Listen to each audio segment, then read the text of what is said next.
please. Thank you. I'm sorry, Hideki, an event link, is that what you said? Yeah, the one that you that Scott sent you, if we can send him that one and then just have him change his name. Okie doke. Thank you. Mhm.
Hi, Antonio. Hi, Tomatano. Hello.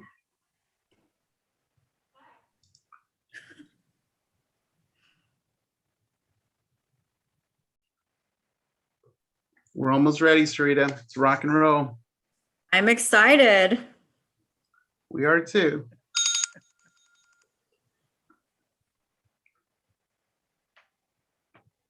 I'm going to mute myself because my parrot thinks that when I'm on Zoom and he hears people talking, that it's for him to start talking too.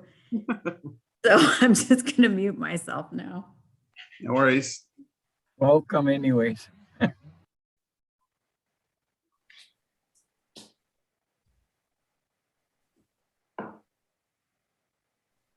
All right, it's 4 o'clock, so you're on, Antonio.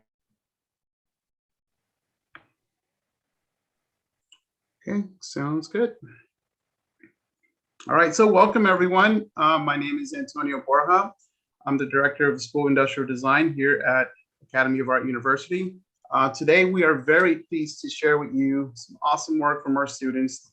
They've been working on these projects for the last 14 weeks. Believe it or not, their finals are actually next week, and they're here to present their projects to everyone, and we are excited to showcase their work today. We are going to have this a active event for all of you to participate. We will have the People's Choice Award that will be awarded to the project that you, the public, like the best. We'll be sending links out for that throughout the event via our chat window, as well as our in our YouTube comment section. You'll be able to vote there through a monkey or a Survey Monkey link. So look out for that. So without further ado, I will hand it over to our awesome host of the evening.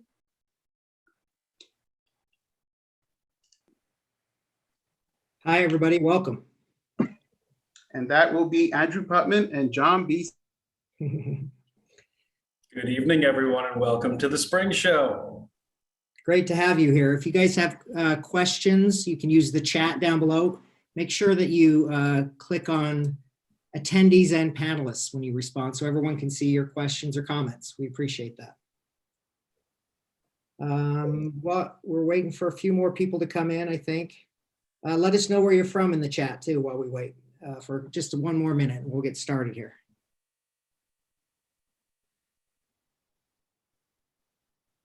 There we go. These guys, welcome to these faces you're going to be enduring for the next 2 hours or so, give or take. Yep. Should we wait another minute? Yeah. Welcome, Bay Area. Thanks for saying hi. All right, let's go. All right, without further ado, this evening's judges are brought to you with no expense spared by the management.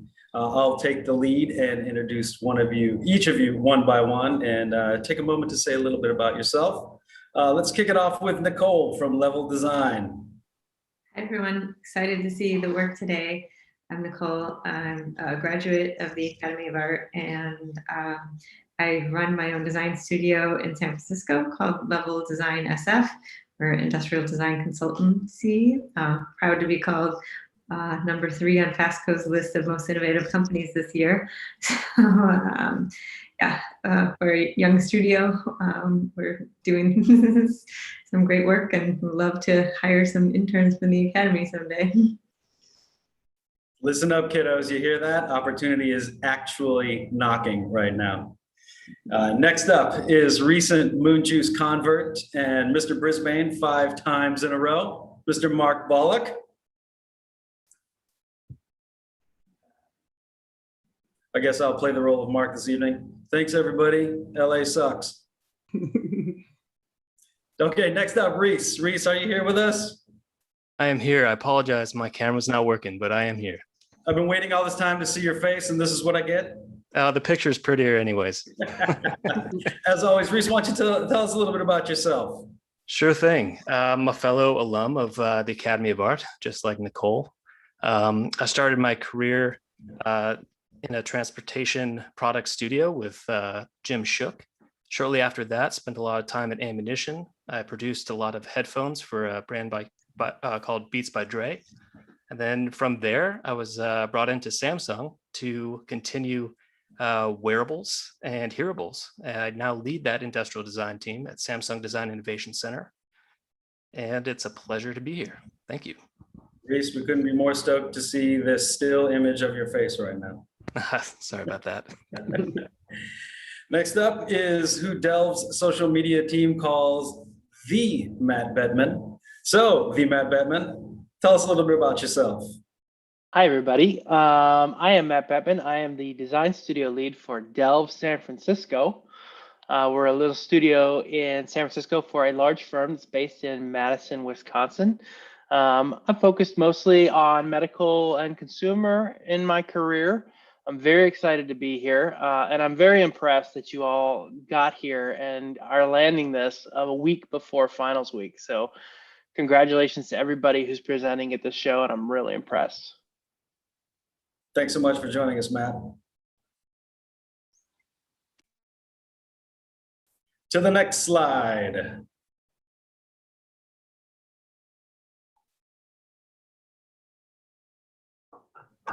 Well, I do have it memorized. The pictures speak 1,000 words.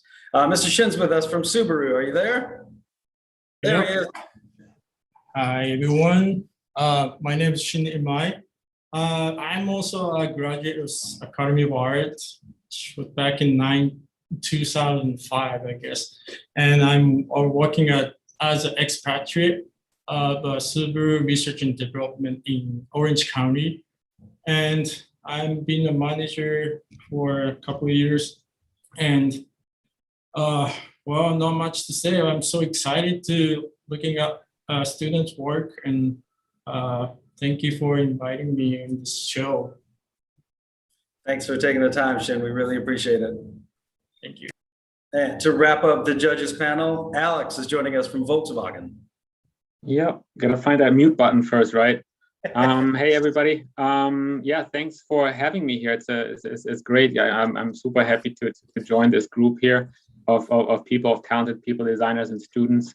I'm originally, as you probably can hear, from Germany. I've been doing industrial design for the last, I think, 20 years now, including automotive design. Jumped around a few different vehicle companies and product design companies, and now ultimately I'm working for the last 5 years here at 6 years at Volkswagen. We're a former design center in Santa Monica. But now we have been moving up here to the Silicon Valley to work on innovation projects. And I'm kind of working on the exterior, but it was more of like a holistic automotive design projects that we have here that go on the next level. So yeah, I'm super happy to be able to join. And look, I'm really excited to see the final work. Super excited. Thanks. Well, even better, you're moving closer to our beautiful foggy weather at this time of year. Yeah.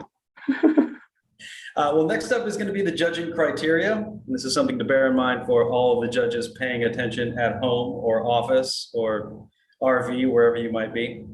The focus tonight is going to be on the design process that the students are showing, how much innovation they're showing as far as the genesis of the project, how they did their best job for the visual communication side of the presentation. And for the last step, the design narrative. We're all storytellers here, so focus on the story. Is it compelling? Is it hot? Are the designs just sizzling? Or are there some hot renders to go along with that story? For our judging categories this evening, we're gonna have best product design. We're gonna have best transportation design. We're gonna have the always crowd favorite People's Choice Award. And there's gonna be a separate entity just related to the VW sponsorship, but we'll talk about that a little bit. But the big crowning achievement for the evening, of course, is the Edwin T. Meyer Design Competition for the most innovative design. That's the big money winner, so everybody keep your eyes out for the hottest for that. It's As a more than reminder- fame. Yeah. Oh, go ahead, John, I'm sorry. Oh, I was just gonna say, there's more than fame on the line. There's fortune as well with these Yeah. scholarships. All of the skrill. You can pay for those Copic markers. Tonight, also for the People's Choice Award, you'll be able to go to a Survey Monkey. I'm going to put that right in the chat right now. And you can vote for the best design or best presentation tonight. And we will tally up those winners and award that tonight after the show. So there's the link, and I'll put that out periodically as we go along tonight. But don't forget to vote. Thanks. So keep your eyes on the chat. And what do you think, John? Time to start breaking into some presentations? Let's do this. Yep. Do the worm into it. All right, let's start with NASA. So these are collaborative projects, small group projects. The first one, I believe, is Hive, if I'm not mistaken. And they're Astro B. Let's turn the time over to them. Oh, hello. I'm your Astrobee host, your virtual assistant here on the ISS. I'm a multifunctional robot with different personas. Here are two others you need to meet. Ahoy, I am your Astrobee quartermaster, but everyone just calls me Q. And I am Dr. Watson. You can just call me Dr. Watson. With Q or Dr. Watson, we can help you find items around the space station. Q, could you locate the prime lens 50mm f1.0 for me? You betcha, I've mapped it out on your tablet. Would you like to follow me to its location? Yeah, on the tablet is fine. Thanks. That same augmented reality projection can be used to conduct the many guest science experiments happening up here in orbit.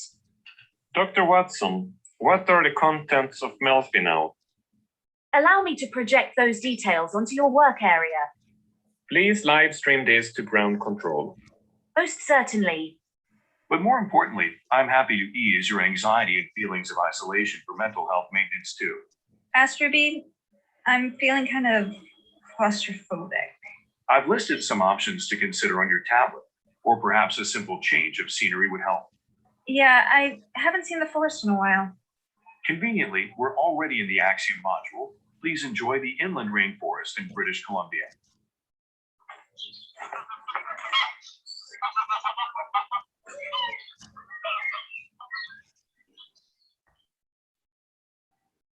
Hello there.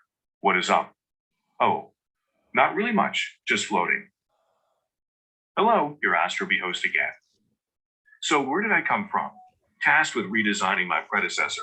Three designers, Jose, Vitalia, and Michael. From distant cities on Mother Earth set out to help astronauts time on the International Space Station and future missions on Gateway and beyond, using astronauts' experiences as basis for the design. I miss my friends and I miss nature. Le plus difficile, c'est que moi, j'ai une famille, je suis papa, j'ai 3 enfants et je m'ennuie beaucoup d'eux. Donc, c'est ça qui est le plus difficile. J'aimerais ça pouvoir inviter les gens que j'aime pour venir me voir. Это нету земли. И это на самом деле вот проблема, и психологическая проблема. Ты не видишь деревьев, ты не видишь рассвета, ты не видишь заката. Let me guide you through their design process. from ideation sketches determining how they can minimize the number of fasteners in the form, developing a modern and user-friendly aesthetic, while adding to the existing features and capabilities of Astro B.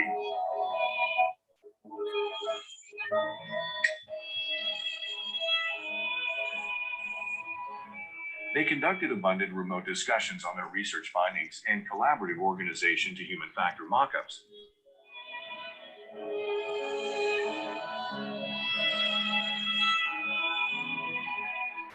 Many digital model iterations, all developing a thoughtful design into what I am now.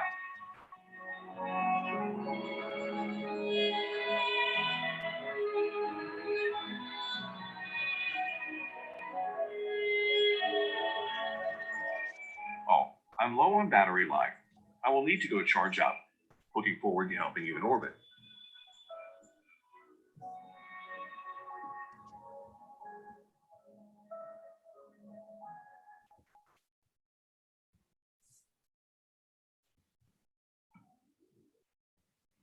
Awesome, thank you.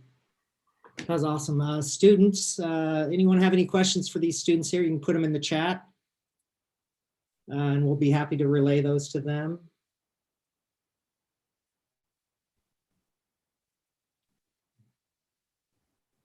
All right. I guess the Astro B really does speak for itself. Well, And judges, if you have any questions, please feel free to ask any questions. The students are standing by. I have a question. Just briefly describe kind of where your impetus was for this, where the starting point was. How did you decide that this was going to be the project that you were going to do? Well, a lot of it started sort of looking at the research. So we researched what were some of the troubles that the astronauts were having at the time. So some of it were the noise. As you can see, at one point we put some background noise, and then we show how we're trying to solve it with noise cancellation, for instance. And so we were looking at some of those points and how really mental health is troubling them, which is also kind of why we showed some of those videos of them talking about their experiences. So I guess we kind of started there, and then we're looking for other solutions and how we could do it. I think a lot of the driving force was also, like Jose mentioned, the mental health aspect, given the kind of the aspects that we're all suffering right now with COVID and isolation and everything. That was a lot of good kind of fodder for our research as well, something we're all experiencing, being isolated. Yeah, that's for sure. There are a couple questions from the chat. One is, how did you come up with the form? And the other was, what are the vent details for? So for the form, there's part of the video that talks about the vent details that we can show. But the form, basically, it was chosen because of its gentle appearance, also kind of friendly, to make contrast in the background of the ISS that has a lot of wires.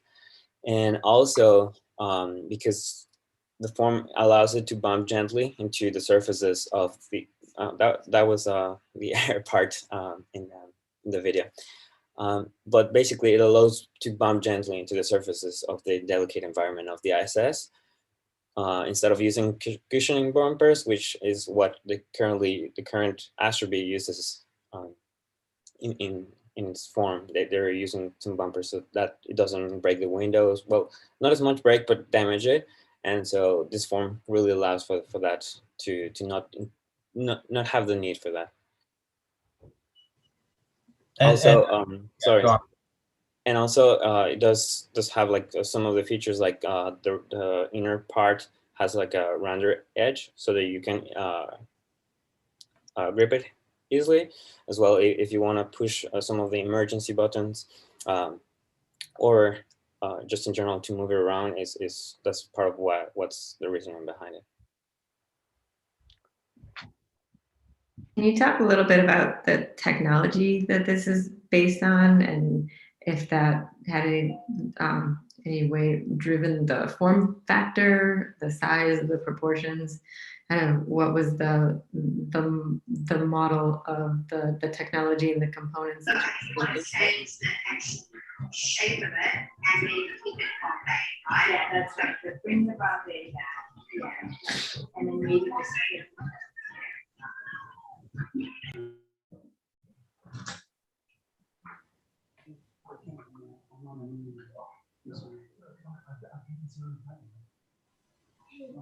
Did you guys catch that question? Or? We did, yes. The technology did drive a lot of the form factor in a lot of ways. Like Jose mentioned, the grip action. But in terms of the mental health aspects, we wanted to create a very simple, comfortable, and friendly looking shape. In terms of the internal technology, I know one aspect that we focused on a lot was having an adequate number of lenses to provide for the technology, like the projection, the augmented reality projection that we're proposing, as well as subsequent lenses for the computer vision, LiDAR, and just general spatial awareness for the free floating robot to handle in the ISS.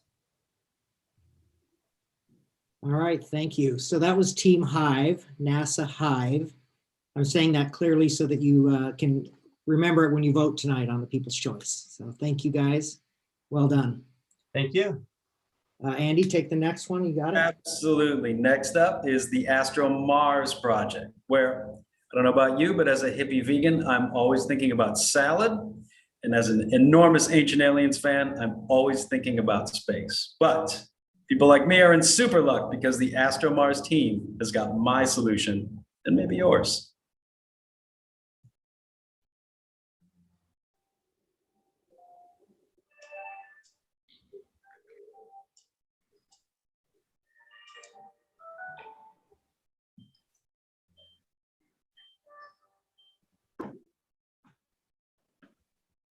Oh, can't really hear the audio.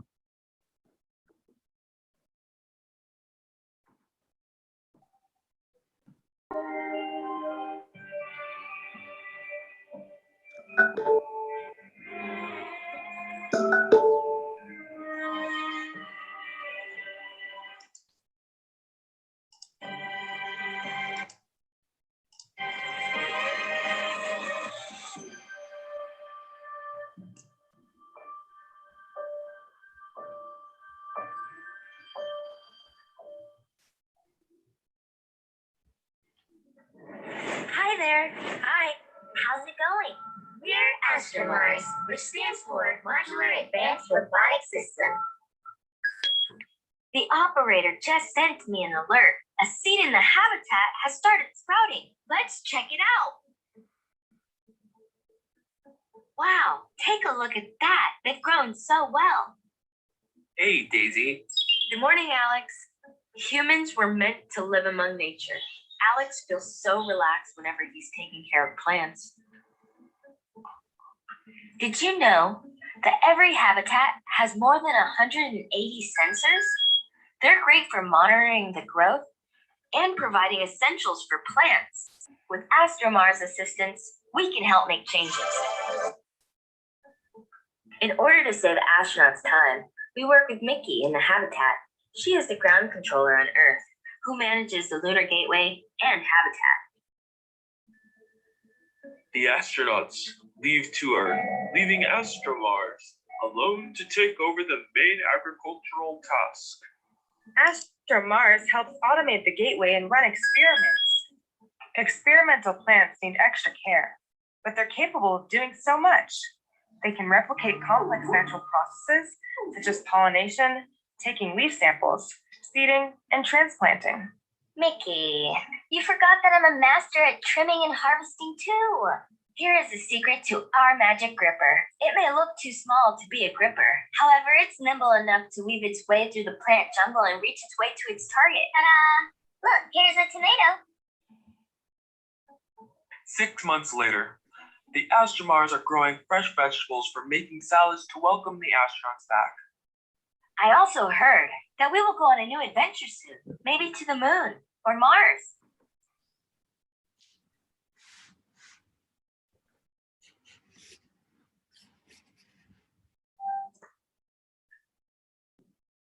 Excellent. Gardening in space. I see a lot of faces that have a lot of questions right now. Nicole, let's start with you. What's your input? Can you talk more about the research that you did for the project? Yeah, for sure.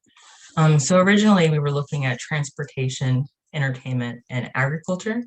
After further research, we decided to focus more on agriculture just because we decided that drives future space missions. And so that's why we wanted to base our AstroMars system on taking care of plants, taking care of the system, as well as adding nutrients, making sure that there isn't bacteria growing.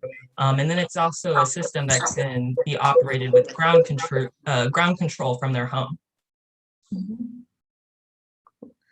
Can you talk about sort of the form factor and what drove a lot of the kind of shapes and technology that's inside, what the inspiration is there?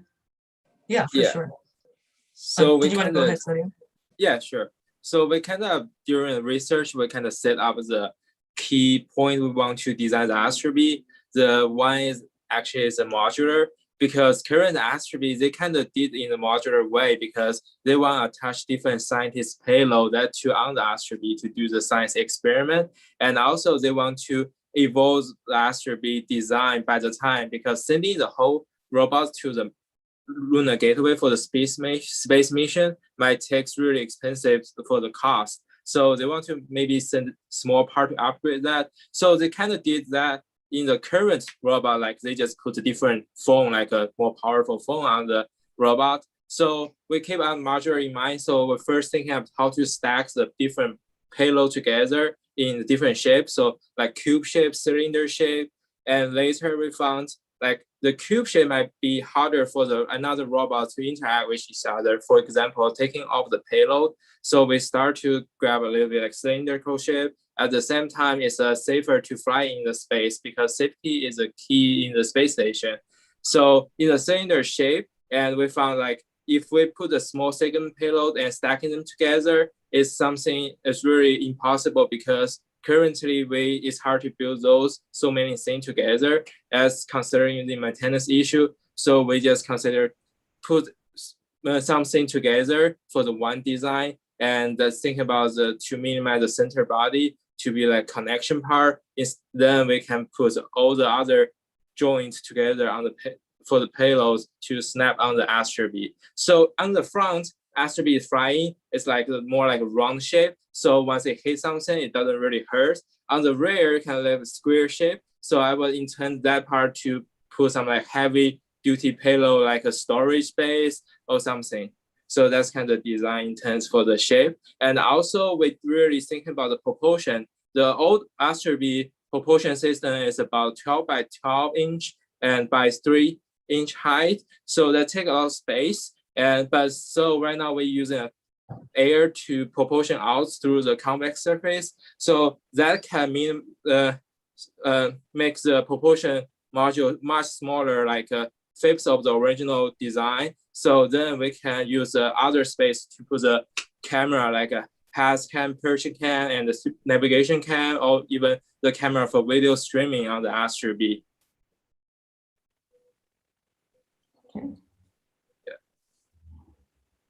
Fair enough. And piggybacking on that, how did the gravity or lack of gravity sort of inform your overall design direction? Yeah, for sure. So the gravity is kind of gripper is the thing that we consider the most, because traditional the robot gripper is huge and big, heavy duty, because it needs to overcome the gravity. So that's kind of we make the gripper small because there's no gravity on the space. So that gripper only just needs to apply a little pulling force, then the tomato or any things can be ripped off, and inside there is a blade to cut, like apply a higher torque to cut like sting. And also for the gravity also another key thing to influence on the propulsion module that astronaut actually fly, because we kind of tend to want to keep the astronaut fly slow in the space station, because slow is the first thing. It has to be safe, because astronaut co-living with the astronaut. So our propulsion module can be propulsion the air really slowly. Astronaut can fly slowly, but once it comes to its heavy payload, there's a mass over there. So you must need to like higher wind speed, propulsion also more powerful to pull those kind of heavier payload flying in space. So currently they cannot pull in like a payload more than like 20 kilograms, otherwise it just gets super slow. But right now we think about it can put in even like 100 kilogram payload in the space station. That has a potential to be doing that. Yeah, 20 kilos is a lot of food anyway, isn't it? Yeah, but they also want to put in others like scientist payload instead, not only in the payload on the plant habitat. So many other scientists want to research on the zero gravity, so they can do more on that too. Sounds great. Are there any other questions? For the MARS, the Mars. All right, thanks, Sodium and team. Yeah, let's Thank move you, on. guys. All right, now next we're going to bring it back to Earth a little bit with Delve. Breathe is the first one with Heidi. Yes. And it's Ian Liao. You can call me Heidi. This project, I cooperate with Joe to design a new concept teardrop trailer. Are you tired of busy cities and the endless work? Do you want to run away for 1 or 2 days just to relax and immerse yourself into the natural with style? Allow me to introduce Breathe. This teardrop trailer gives city dwellers a breather from the hustle bustle of city life, emerging into natural from inside to outside. Its open kitchen allow you to have a cup of coffee and enjoy some quality time with a loved one. At night, indulge your imagination and release your emotions into the magical and mysterious world of Mother Nature. With Breathe adjustable pad, you can easily move it to fit your need. For material, I use black aluminum frame to create an integrated 3D line read to outline the shape. And to decrease heavy industrial style, I use teak stacks to suffer the ambience. LED wall light not only to create the ambient feeling, but keep your own safety when you leave the trailer at night. Last but not least, smart glass, also called PTLC glass, can adjust the transparency of the glass. In the morning, it's like normal glass. At night, you can switch it to solid color to keep your privacy while you're sleeping. Detail is everything. This words also apply to Breathe. On the side, it has fans interlocked with PTLC glass to control the natural lighting. Hidden wall drawers and mirror always make your living area and yourself clean and tidy. Simple and elegant built-in kitchen provides you a wonderful cooking experience. Or underbed storage to keep all your bigger belongings. Pause from your daily routine. Take a rest. Breathe.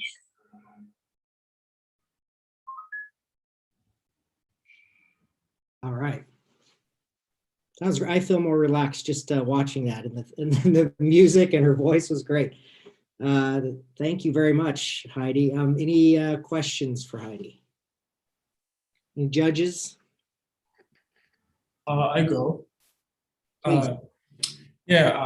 Thank you for the presentation. It's really nice, really modern and interesting design. And my question is, like, you've been talking about, I think, blending into the nature, but you have like geometric straight lines, a lot of straight lines being used. Is there any like findings in the research, or like, you know, the essence that you wanted to show in your design? I want to go for a really simple shape, and normally teardrop trailer has a lot of curving line. So I was thinking, like, if I go with the straight line, it will be different, and also it go with like the modern style. So that's why I create this shape.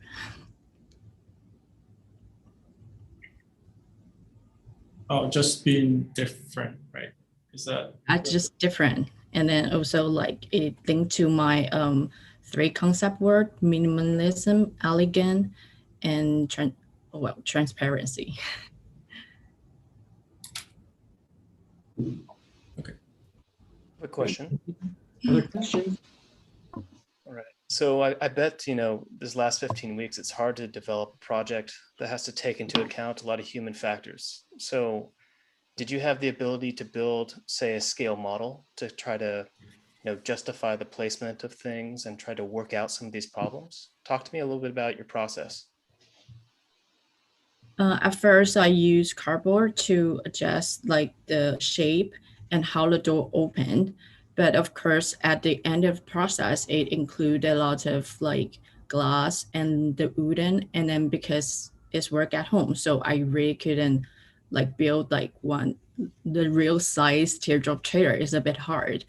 But like I experienced with a lot of materials, and I also explore a bit, and also like try to search online, like, is it really work in real life? So I think like during this timing, like I do a lot of online research, and yeah, I hope I answer your question, but I do do a bit of the mock-up. Yeah. Great, thank you. Thank you. Talk to what you learned from the mock-ups. I think one of the questions I have is why the doors are on the shorter side when it seems like to enter you would want as much headspace as possible. It seems like you're gonna have to duck a lot to get in the doors. And the other thing that worries me about the doors is that they don't seem very secure. Like if you're driving somewhere across the country and you need to stop, it just looks like somebody could easily like shatter them, where they'd be more protected if they were under that hood. So can you talk about some of the decisions in the design process? Yeah. So the door part, because at the back teardrop trailer only have 2 wheel, so I couldn't put a door at the back, or otherwise it will like I couldn't really open a door, and when you go inside the interior, like inside part, then it'll be hard to open the door. So like normally teardrop trailer's door is at the front, and at the back is already like 6 feet. So yes, like when you enter it, it's a bit harder, but this is like what teardrop trailer normally sizes like this. And for the glass part, for the secured, yes, like probably it will be easier to like break, but if you drive on the road, it has a soft plastic screen protector on the surface. So at least it can protect like some of the little rock to hit on the glass and like easily break it. So did that answer your question? Yeah, how do you keep people from breaking in though? Then I need to probably talk to like the people who help me to do the glass part. I can tell them to make something like the hard, like really hard glass, like the unbreakable glass, and also include the material PDLC glass inside there. But this is all like when I going to explore and making it real life, then I need to talk to the people who manufacture the glass. I probably need to talk to them and probably make them help me to make this kind of glass. Yeah.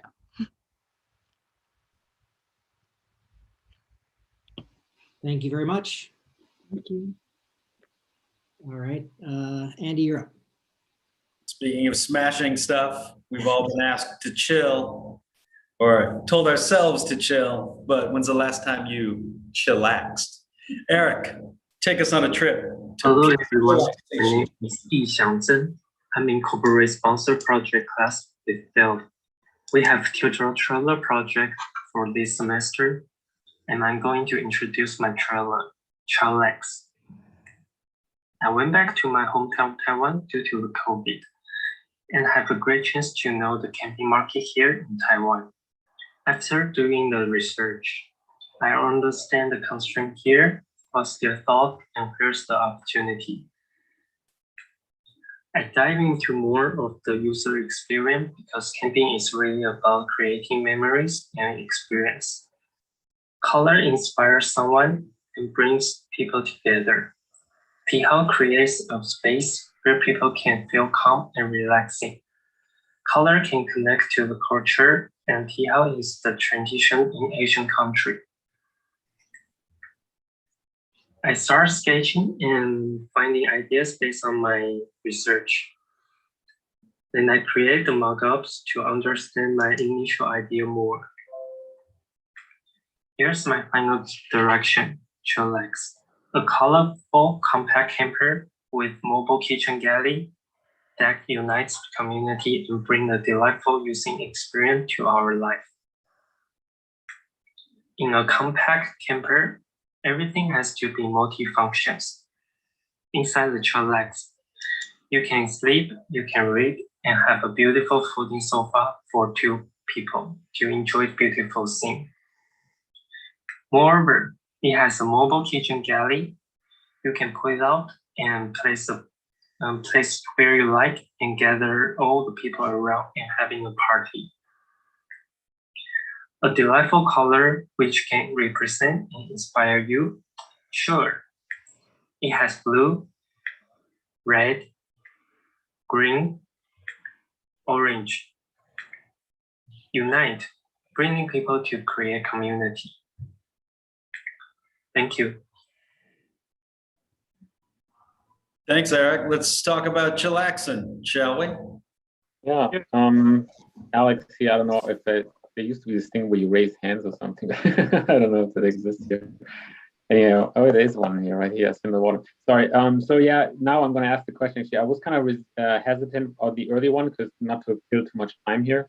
But for this second proposal, I do ask the question: have both of you on these projects think about like more next level, like let's say livability aspects, as saying that you're able to, you know, besides just laying and relaxing, to also, let's say maybe people want to cook something, or you need to take a shower, or like have you considered these items to possibly to include? I mean, also things like when you're out there, do you need maybe solar power to, you know, generate some, you know, energy and stuff like that? So it's a little bit of further thinking beyond the actual, you know, just the relaxing portion of it. Yeah, that's a good question. When I'm doing the research in Taiwan of the camping lifestyle, all the people when they go to camp, they have a campsite. So when they have a campsite, they have a showering cistern, they have all the battery there. So one thing that they don't really bring is about the generator or the showering or a heavy or a lot of the water to bring with them. So most of the time they just have a tent with them. But I want to increase the convenience when they're camping.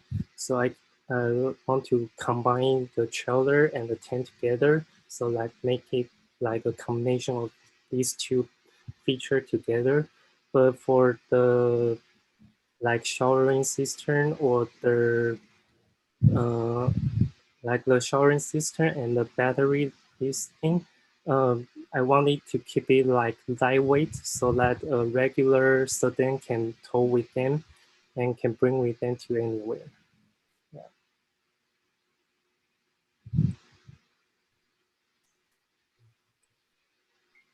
Hey, Eric.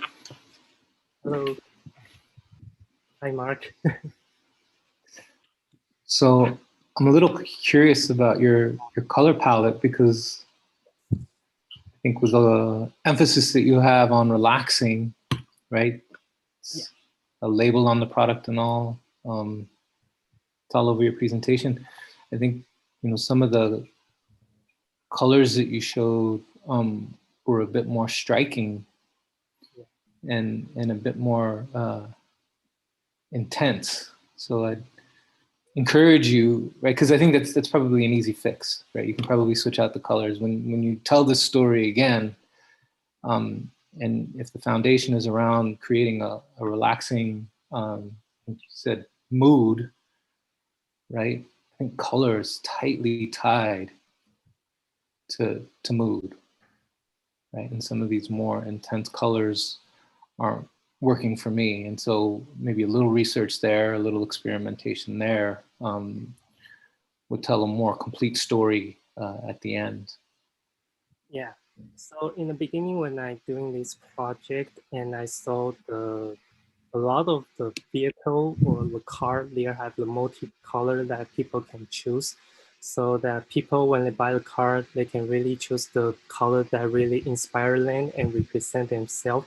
So they can drive with them with the color like they like.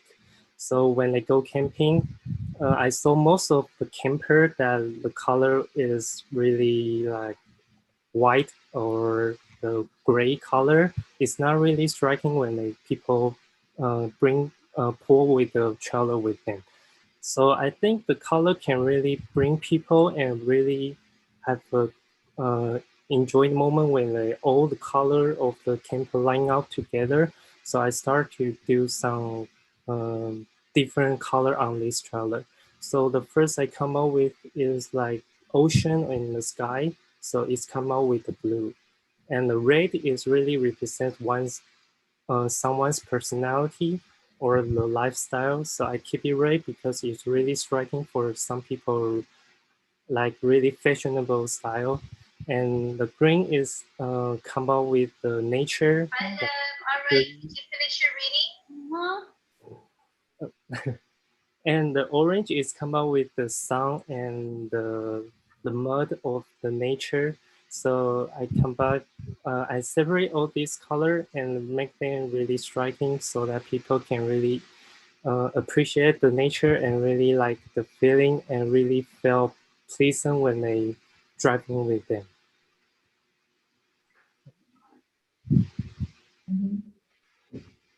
Yeah. Can you talk also a little bit about the form and the architecture? I noticed the form is very boxy compared to like some of the campers I've seen. What were your thoughts on the shape and the materials? Also, I think the hard thing for me to figure out is how you get in, because I don't see a door and there's a bench on the back. So can you sort of talk about the experience of what it is like to get in and to access things, how a person uses this? So for the form, there have when I doing the sketch, I start with the organic form or some of the really speed form shape. But then I thought teardrop trailer, the main purpose is have to be minimal design and really simple. So I come up with a really boxy style, but it's really felt really it felt it's really not really enjoyed. So I come up with a little more rounding surface and have a slope on the back. So make it more rugged when when the people have a 4x4, the 4-wheel drive car, and they have a slope on the back. So it represents the really rugged style and really adventurous feeling. And I keep the form into a really boxy because in a minimal compact camper, it really have no enough space for people to sleep or to put everything's luggage or ice bucket inside there. So the if the form is really squarish, it can be fit all the stuff inside there. So at the same time, I want to keep it like have a slope in the back and also can feel have a can also have feeling of it can still put a lot of things inside the trailer. And for the back, for people to went in there, it's just open the back of the trailer and you can walk in there. And there's this folding sofa. When you have to sit in the back, you can just put the cushion out and put the back up and you can sit in there. But when you go to sleep, you can just climb into the trailer and can have a comfortable bed.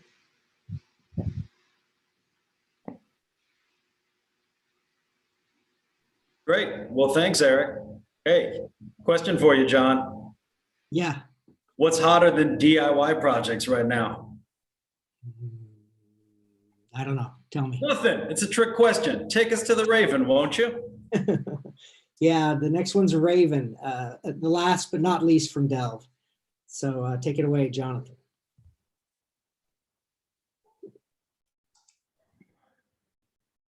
Hello, my name is Jonathan Hatch.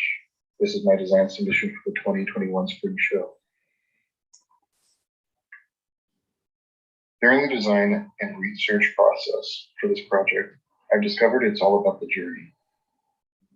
It's not just about the destination or traveling, but it's also about the process of creating a camping trailer for yourself.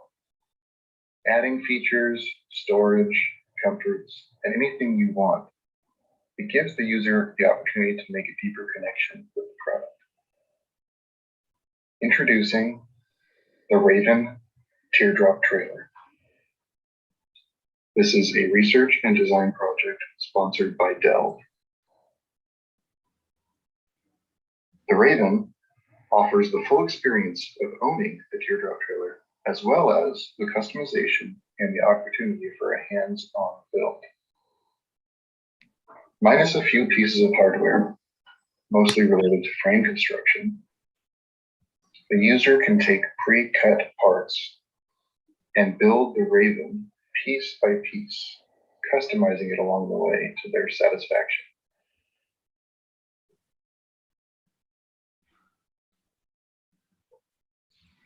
It is meant to be built from a kit or perhaps cut from easy to follow patterns. Only basic tools are needed to build this teardrop design. It is a perfect starting point, and it comes standard with plenty of space for camping equipment and cooking stoves with under mattress storage. The trailer's main access is at the rear. An ergonomic hatch unlocks and floats down to reveal a step, which also stores the tongue jack. The hardtop canopy automatically lifts with the push of a button for quick access to storage. Press it again, and then it fully opens to reveal a spacious room with a fully sealable zipper door. Some standard features might be a water tank and dispenser, a place to store and charge electronics,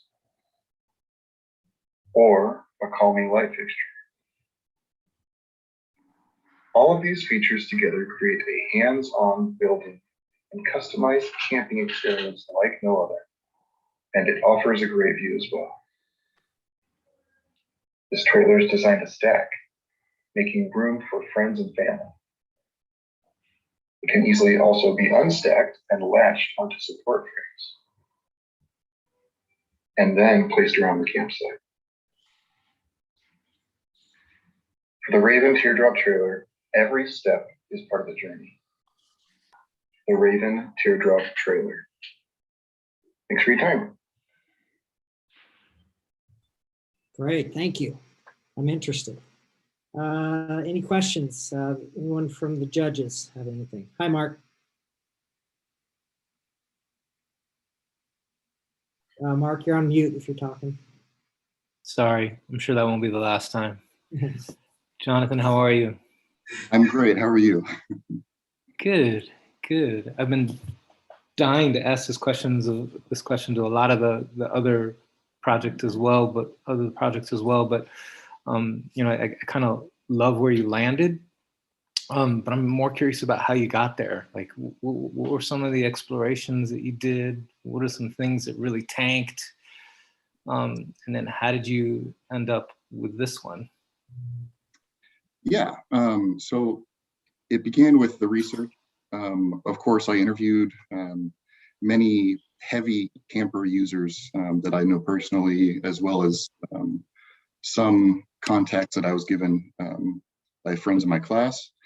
And there was kind of a resounding message that a teardrop trailer, yes, you can buy one, but like people live in these things and travel thousands of miles and customize it and completely build it from the ground up. And a lot of it has had a lot of people's experiences involved pitfalls and trial and error with their builds. So I really wanted to make it kind of a skeleton, a very straightforward base platform that somebody could potentially purchase and make their own along the way, so you can do what you want with it.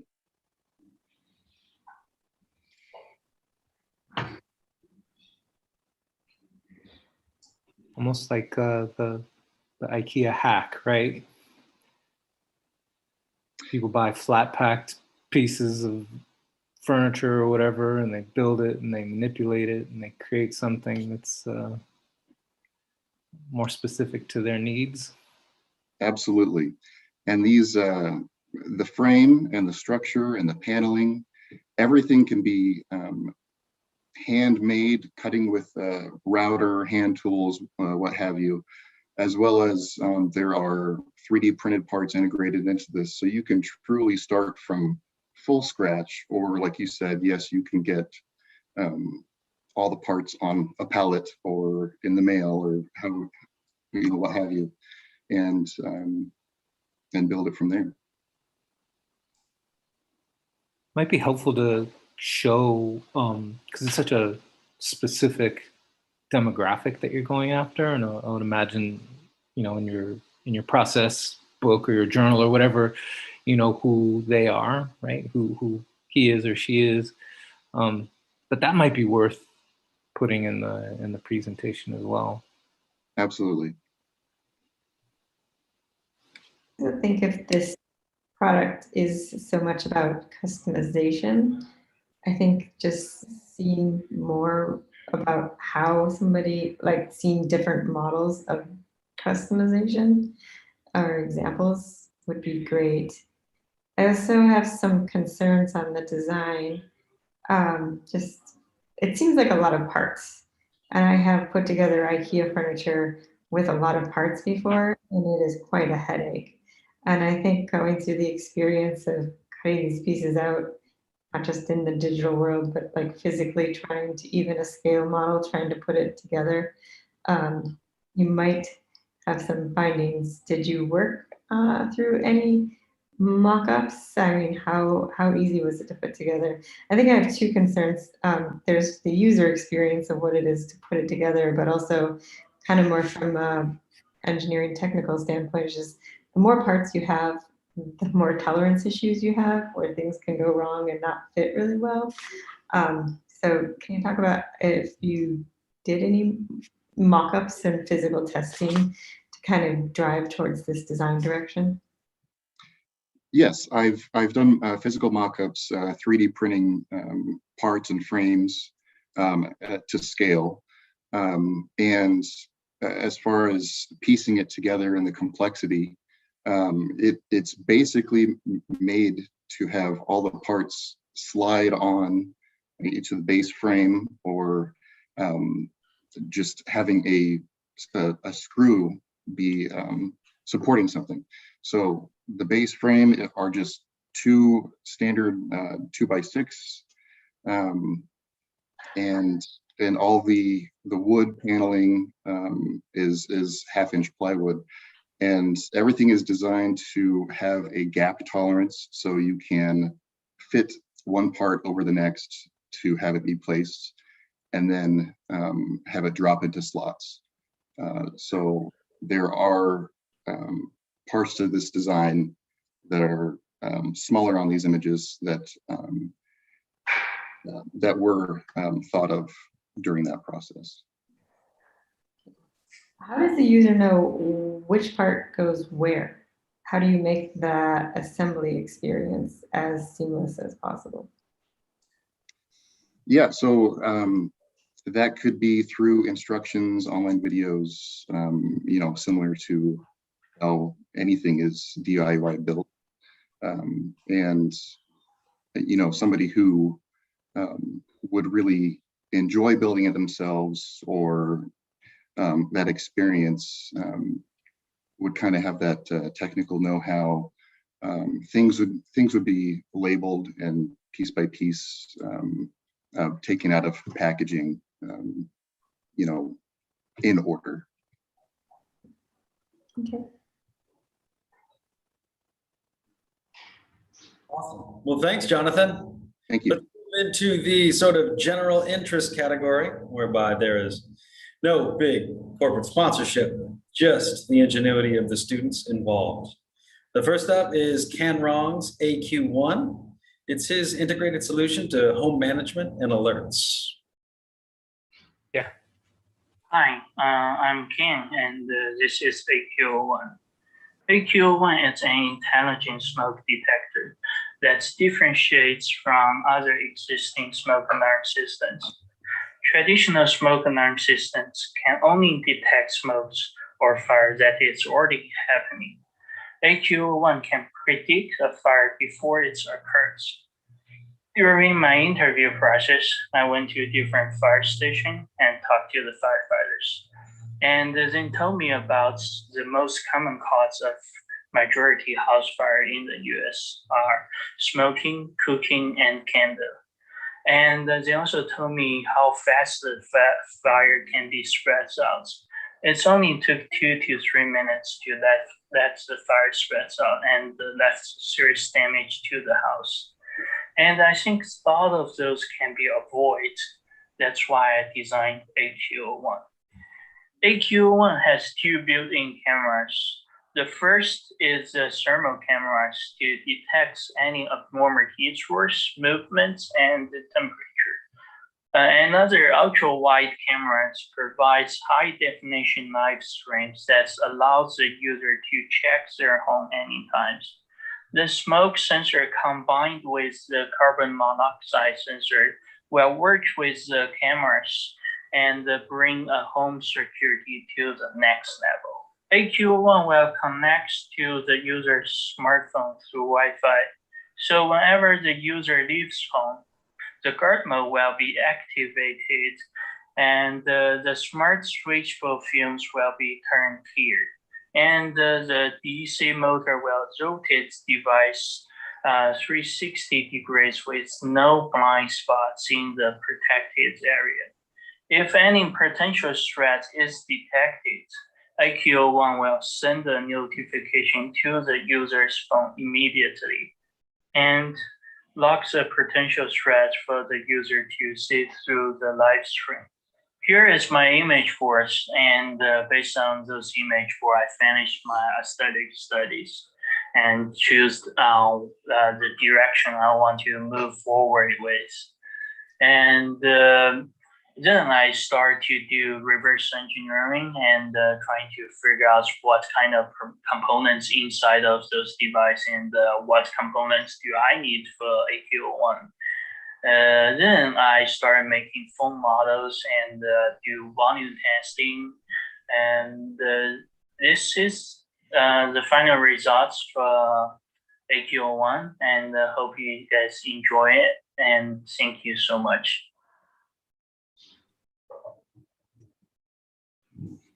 Thanks, Ken. Let's open it up for some questions. What do you say? Yeah, anyone have questions? Feel free to ask me. I have a question. So home decor is very varied, and people pick things because of the way that they look in their homes. Can you describe a little bit about your process of how your form was developed from that standpoint? Okay, so I I generally starts with the 2D.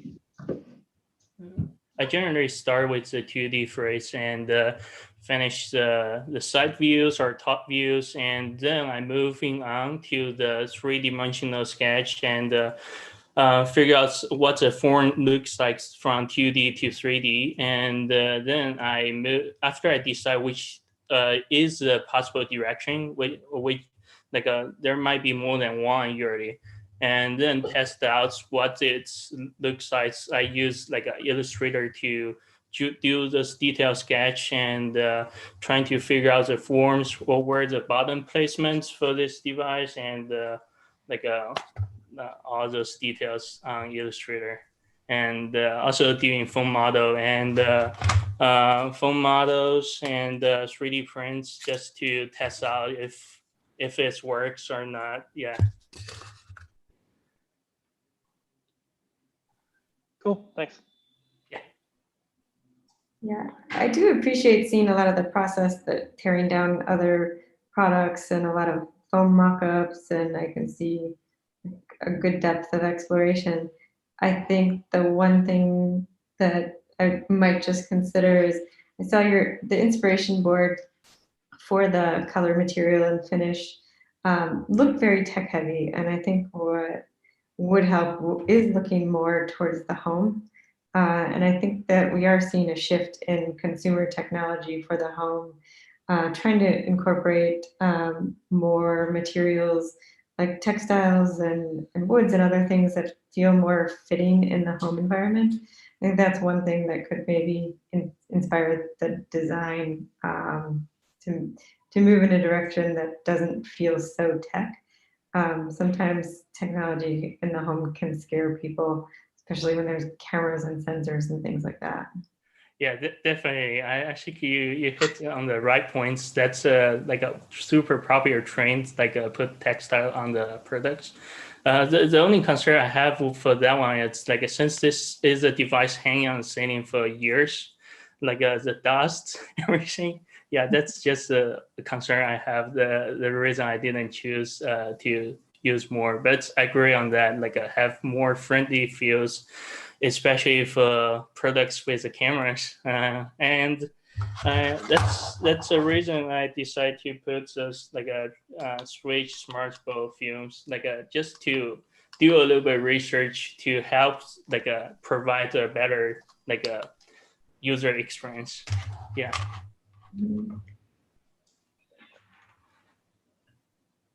All right, if there are no more questions, let's move on. Do you know my daughter married a man named Juice?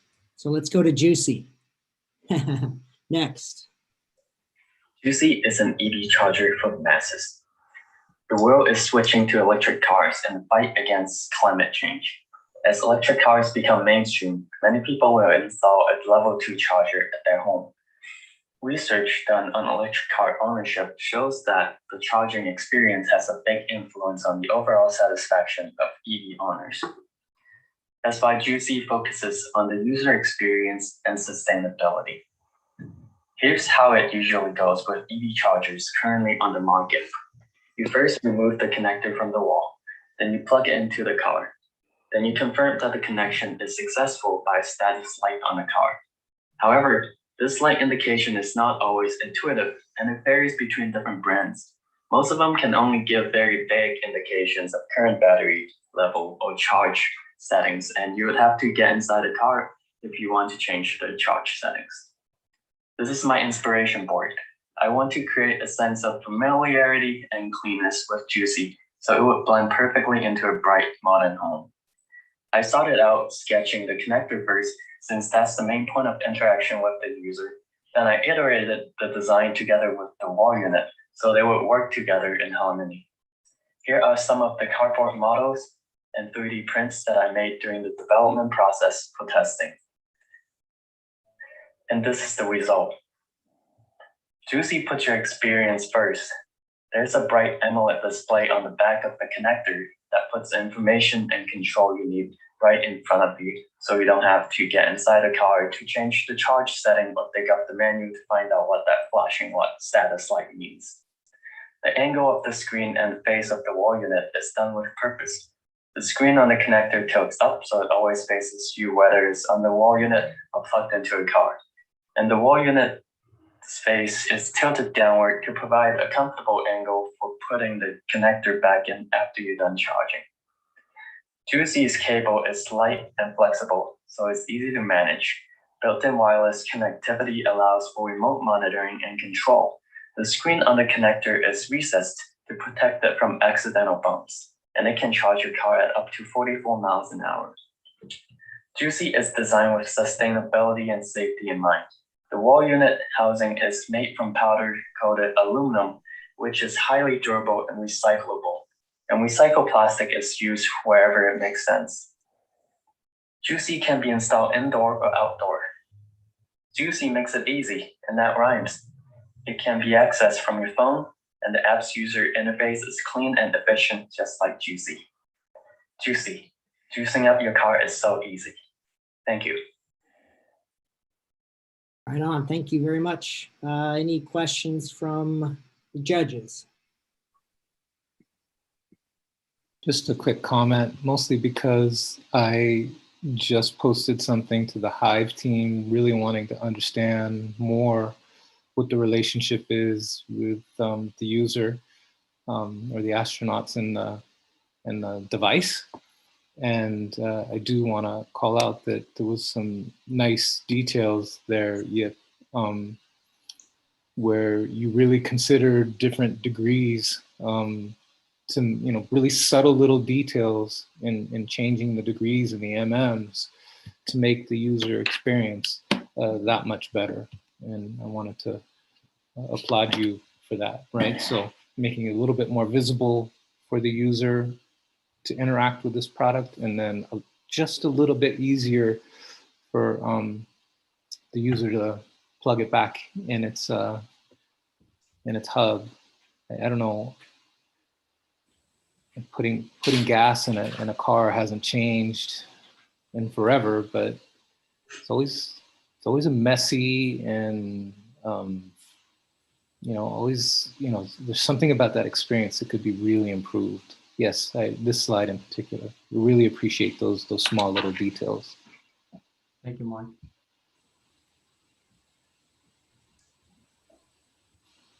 Anyone else? If there are no other comments, let's take it over to Ilan. Well, the rest of us are kind of existing over here in 2021. She's over here in 2071, putting stem cells on your feet. Take a look at the Extreme Adapt. Hello, my name is Alon Hawkins, and this is Project Extreme Adapt. Extreme Adapt is a footwear project dedicated to 50 years into the future. In this 50 years, nature has taken back control of the world, and humans must learn how to cope with their new environment by going back to their animalistic roots and primal instinct. Humans have adjusted to their environment by becoming nomadic and must rely on their strongest asset, the brain. They have many needs such as biotechnology and dexterity, but one of the most important features is footwear. This is an object that is essential for travel and survival. Before diving into design, there was much research involved in making it come to life. First, I looked into adaptation and its different types.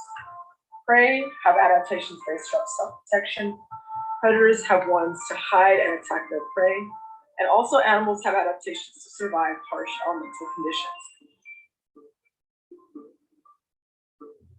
I also wanted to address the rising interest of biomimicry in modern time and apply it forward.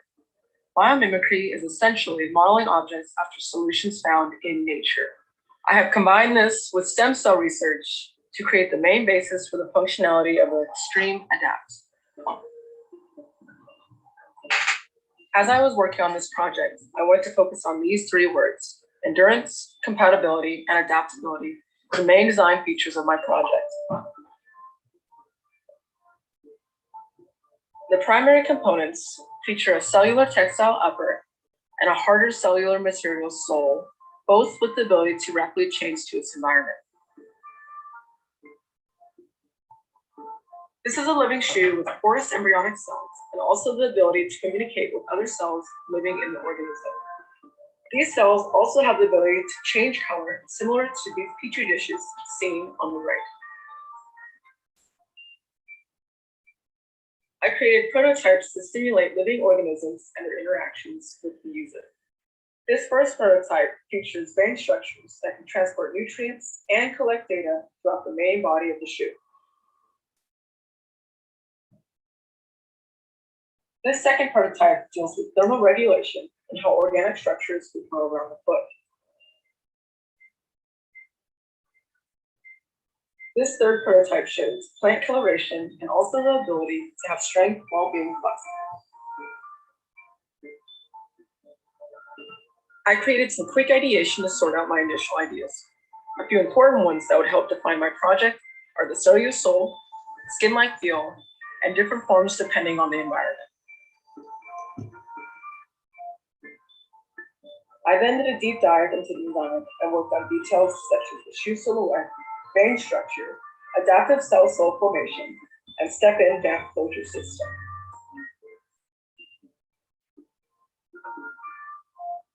In addition to its ability to react physically, it can change visually as well. There are 3 coloration states: elementa, its natural state; predation, camouflage; and aposma, which is warning attackers that you are dangerous. If you are ready for the future, you will be now. This is the extreme adapt.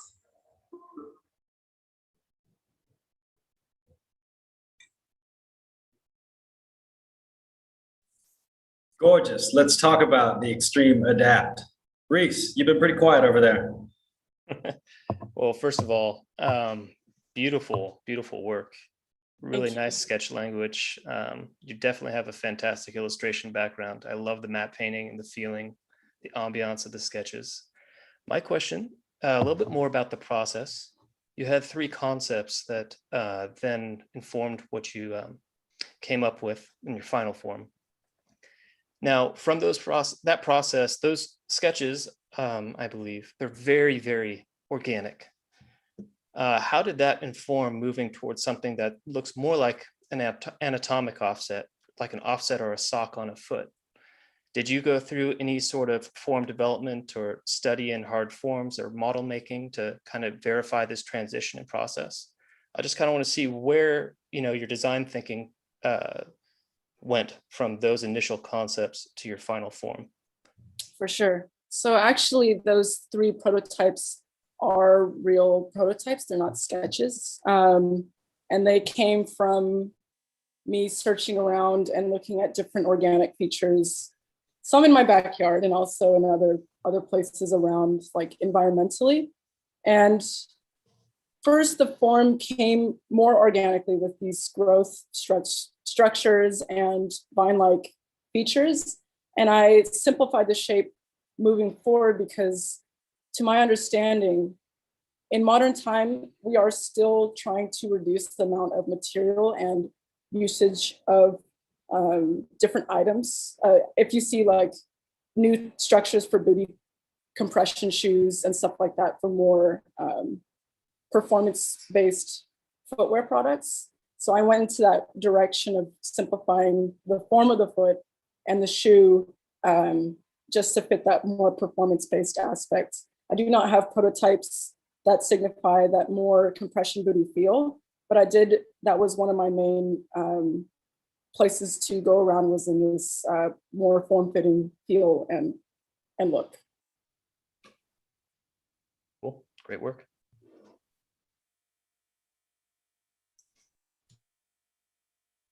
I have a question. Can you share a little bit about the context in which this shoe exists? A little bit more, kind of, you got into it a little bit in the beginning of your presentation, but how did you kind of land on this future scenario and where does it go from there? I landed on this scenario just looking back into a little bit of the problems that we have in modern time today, especially with climate change and also things in accordance to just nature in general. So for a projection of 50 years into the future, my idea of it would be that Earth would sort of balance itself out the way that it hasn't been for such a long time. And in that case, it would be more nature oriented. And all of these animals that have been sort of on the lower part of the food chain and pyramid have risen to that ability as it was a long time ago. Thanks. Mm-hmm.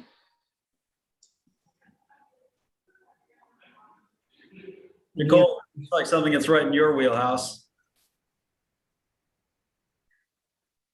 Yeah, I think it's really interesting and conceptual. Not sure I have any questions. It's like good to see you pushing the boundaries and designing for the future. Some parts of me is curious why it looks so natural. I think sometimes you see a lot of plant fibers and these materials still being used, but in ways that look traditional, like kind of fitting in with, I think, more norms of society, if you want to say that. Can you kind of talk about what drove that direction thinking in your design decisions?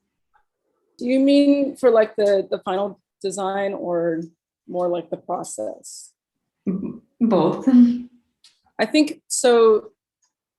This design language that I was moving towards, one reason that one of the things that I cover is that it's white, and it may seem like an unnatural color, but at the same time, white is the existence of all colors in a system. And this is the reason why it's able to change some of the colors in its different coloration states. So for it to be able to change from white to green to red, it has this ability to diffract light in certain ways to give you the appearance that it actually is a color when it's not.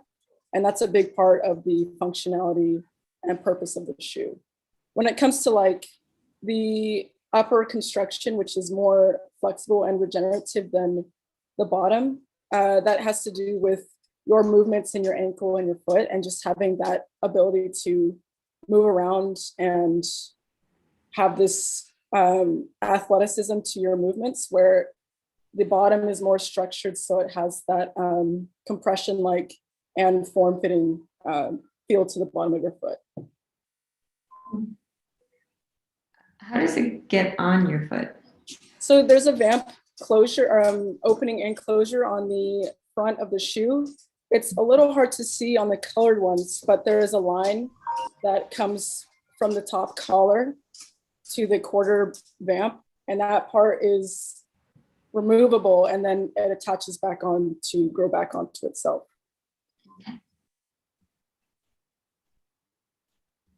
Awesome. Well, thanks so much, Alon. Thank you. All right, let's head next to Dyson HeatStream. Stuart, take it away. Hello, my name is Stuart and I'm presenting HeatStream, my product designed for Dyson. Start your day with warm, dry feet. The problem at hand is that people living in snowy or rainy locations must deal with wet shoes frequently. Shoes don't dry effectively, which results in an unpleasant odor and uncomfortable feeling while wearing them. There are solutions, but they aren't efficient. Since the product is designed by Dyson, the brand image appears in my design.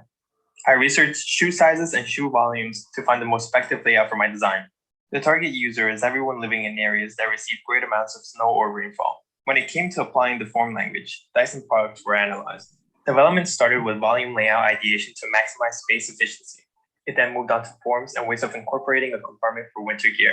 The parts were sketched to increase airflow, and finally, form language was applied. As I fabricated more mockups, I would learn what worked, such as having a top lid, also what didn't work, such as having a single shoe compartment instead of a divided one. A final design was arrived at that offers a large shoe compartment on the bottom, a medium shoe compartment on top, and a winter gear compartment on the top right to dry things such as gloves and hats. The layout offers best use of space while keeping sitting height at a comfortable 18 inches.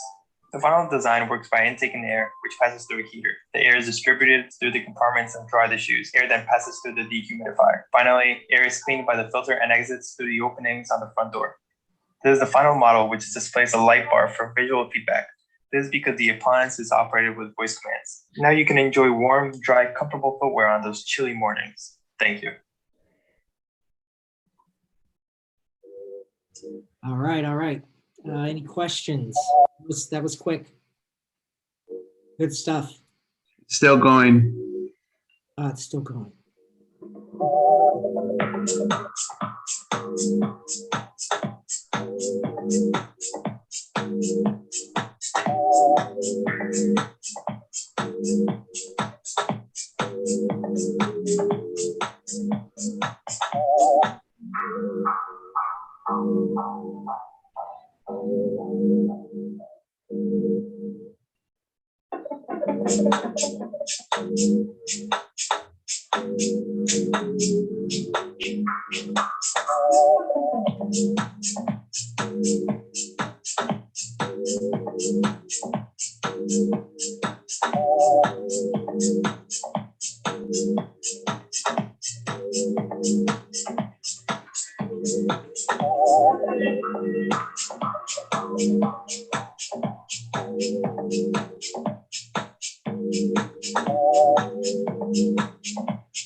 Hello, my name is... Thank you. Sorry I cut into that. That was cool. Cool video. Any questions, judges? I have a question. So in your initial design process where you came up with the scale of the product, what determined the scale and the necessity for it to be so large, like a piece of furniture, rather than some of the other products you see on the market are a little bit smaller, albeit not as inviting looking? What was the driving factor in making this, a larger piece of furniture rather than something low profile? How I decided in the size was pretty much what you mentioned, that they're not very appealing. So, and also when you go and most of those products, you can only drive one pair of shoes, maybe one set of gloves. So I wanted to fix that by making a product that can drive multiple pairs of shoes for, let's say, a whole family that lives in an apartment. And also, it ended up looking that size because most people, when they take off their shoes, they sit at a bench. So the top aids the person when taking off their shoes. That's a good part of the story. Thanks. Can you explain why Dyson was your muse from a brand standpoint? Yeah, when we first started the semester, we were designing for the Dyson Awards, and then I started thinking of a product that I wanted to associate with kind of what they do. They make products that are for everyone. So I saw a very big problem that I've experienced. So that's how this product kind of came together with Dyson. Thanks. Any other questions? Stuart, can you just scrub to the maybe the hero shot of your product? Right. Thanks. Yeah.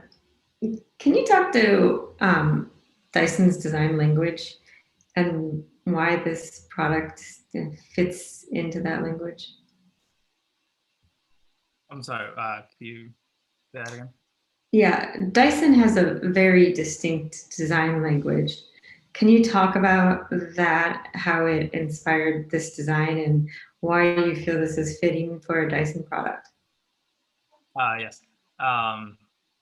When it came to the form language, I started looking at many of their products, and I noticed their use of neutrals for the most part, and they would do accent colors. So, and one of their most popular colors is that fuchsia. So I implemented that, and also they use pill shapes. So I implemented that into the handle when it came to designing the handle for the top lids. And then I wanted to unite to create harmony in the whole appliance. So I added the round surface on the front door, which is where the air escapes from the front filter. So from the Dyson brand, I took their pill shape and also their use of accent colors. Mhm. I see Dyson often using a like form follows function approach and really showing off the mechanism or the innovation in airflows and things like that that really define the shape of the design, even allowing transparency or a shape that you can see where there's air flowing through. I didn't really see that you're kind of showing off like the functionality and how the drying mechanism works here. Is there a reason for that? Like why it's not visible to the user? Mhm. Yeah, or why you're not really kind of using the design to showcase the technology.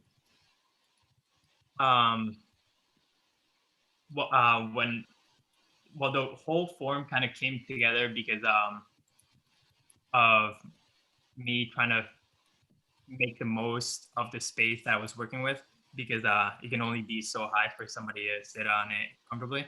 And then when it came to it, I came to this general form, and then I only really thought about adding some of their form language, but I didn't really think of showing off how the air exactly flows through the machine, because I don't see how I can do that. Maybe there is a way if I keep thinking about it. The only thing I did implement something they do with the openings, how they have very small openings for the airflow. I did use that inside the appliance itself and where the air escapes.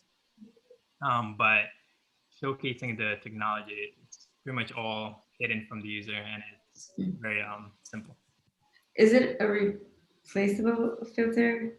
I might consider something a little bit more advanced for Dyson. I think especially when they early on launched their first vacuum cleaners, that was one of the things that they were trying to steer away from, was having to have replaceable bags, because first of all, they're just annoying to have to stock in your house, but also, bad for the environment. So they preferred the approach with the vacuum cleaner that you can just open it up and clean it yourself and empty it. Maybe looking at an alternative approach that doesn't require replaceable parts that are disposable might feel more on brand for Dyson. Okay. Thank you. All right, let's move to the next one. Andy. Last but certainly not least in the general entries category here. DJ's concept is perfect for those of us who ball out of control and love to collect supercars. For his concept, not only is it AMG, it's freaking battery powered. So hold tight, it's gonna be fast. Hello, my name is DJ Kim, and this is my Mercedes AMG project.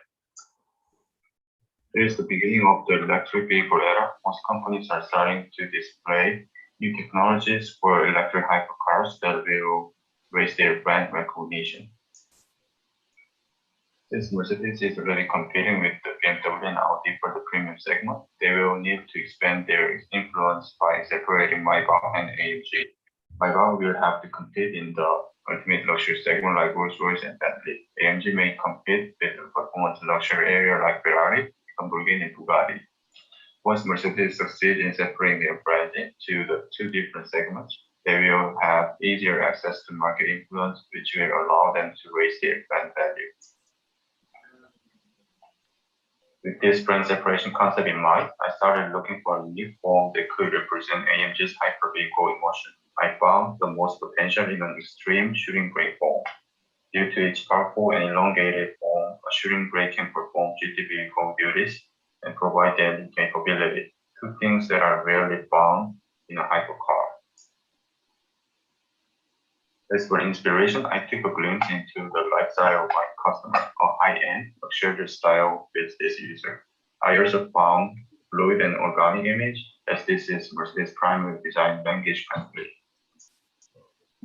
With the inspiration in mind, I started to sketch out toward direction A, which is fastback. Fastbacks are not the usual form for a hypervehicle, but they provide a strong shape that allows for more packageable space within the vehicle.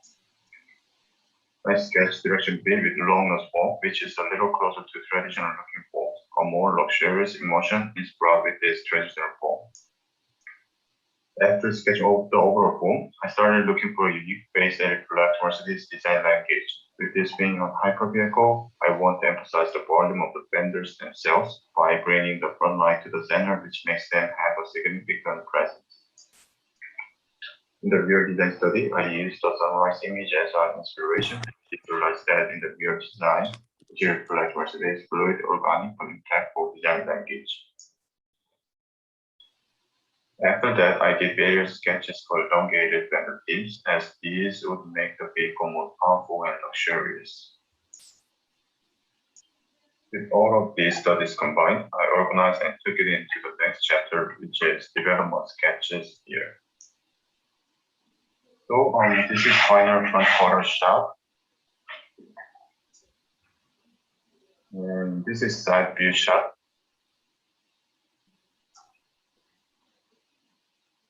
And this is rear quarter shot.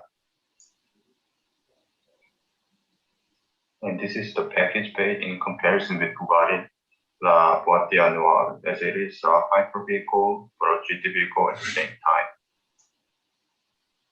After the sketches were done, I built the 3D model for the design, and here's the front quarter view in studio to reveal the design clean and clear. And here's the side view. And here's the rear quarter view. After preview shots, I took it out for the emotional drama for various shots from this page.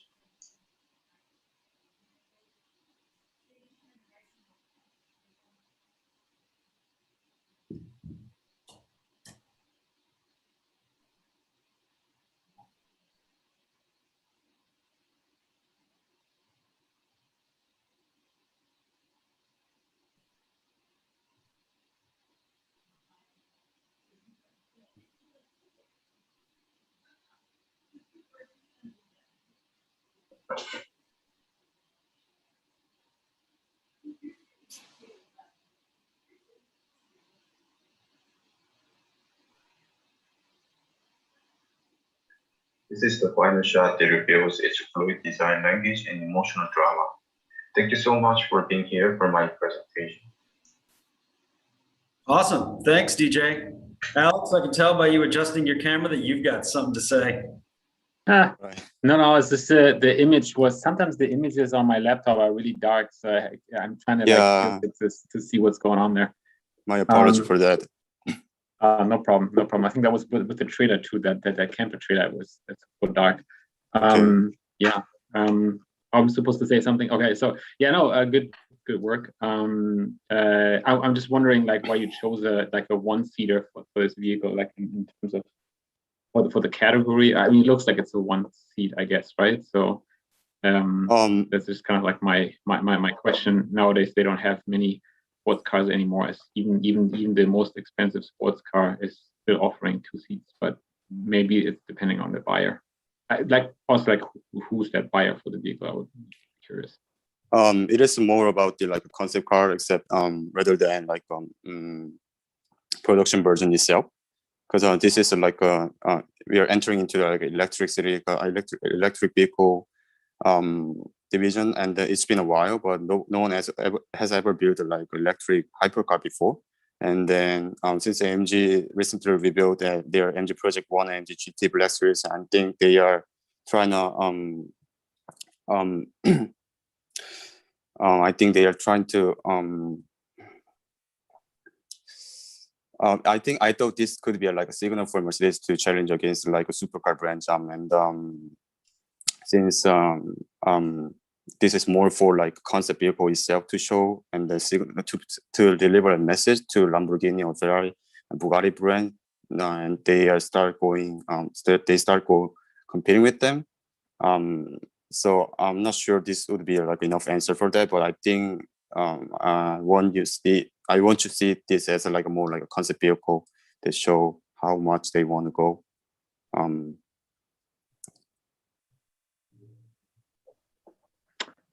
Yeah, are you thinking about doing an interior of this as well, or the kind? I'm just kind of curious, like, you know, how does the car actually feel? Because you're looking at it from the outside, and it's kind of like almost like a sculpture, I guess, it's heat form. But I'm just wondering, like, yeah, how do you experience this car, like, from a driver's perspective, a little bit too? It would maybe helpful, maybe for another level, another step in this project. Yeah, because since I made this car with steering brake form, I should have like an interior design. But instead of that, I put like in the rear part there's like a hatch style rear trunk. I think this could for now could explain that this is like a steering brake form, so it has more daily capability, which could be like a uniqueness to the AMG hypercar branch itself. But I should have like an interior project too for this.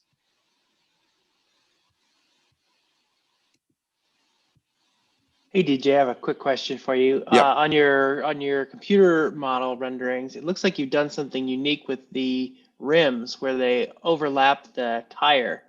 Can you explain a little bit about that? Yeah, so that's for I call it like extended. It's extended from the rear view. I made this especially for the car. For the car had to have like a more better stance from the rear and the front. I don't have like a direct rear or front view, but it actually extends the width of the car vehicle like visually. So that since this is more like a vision vehicle, concept vehicle to show people more how grand it is.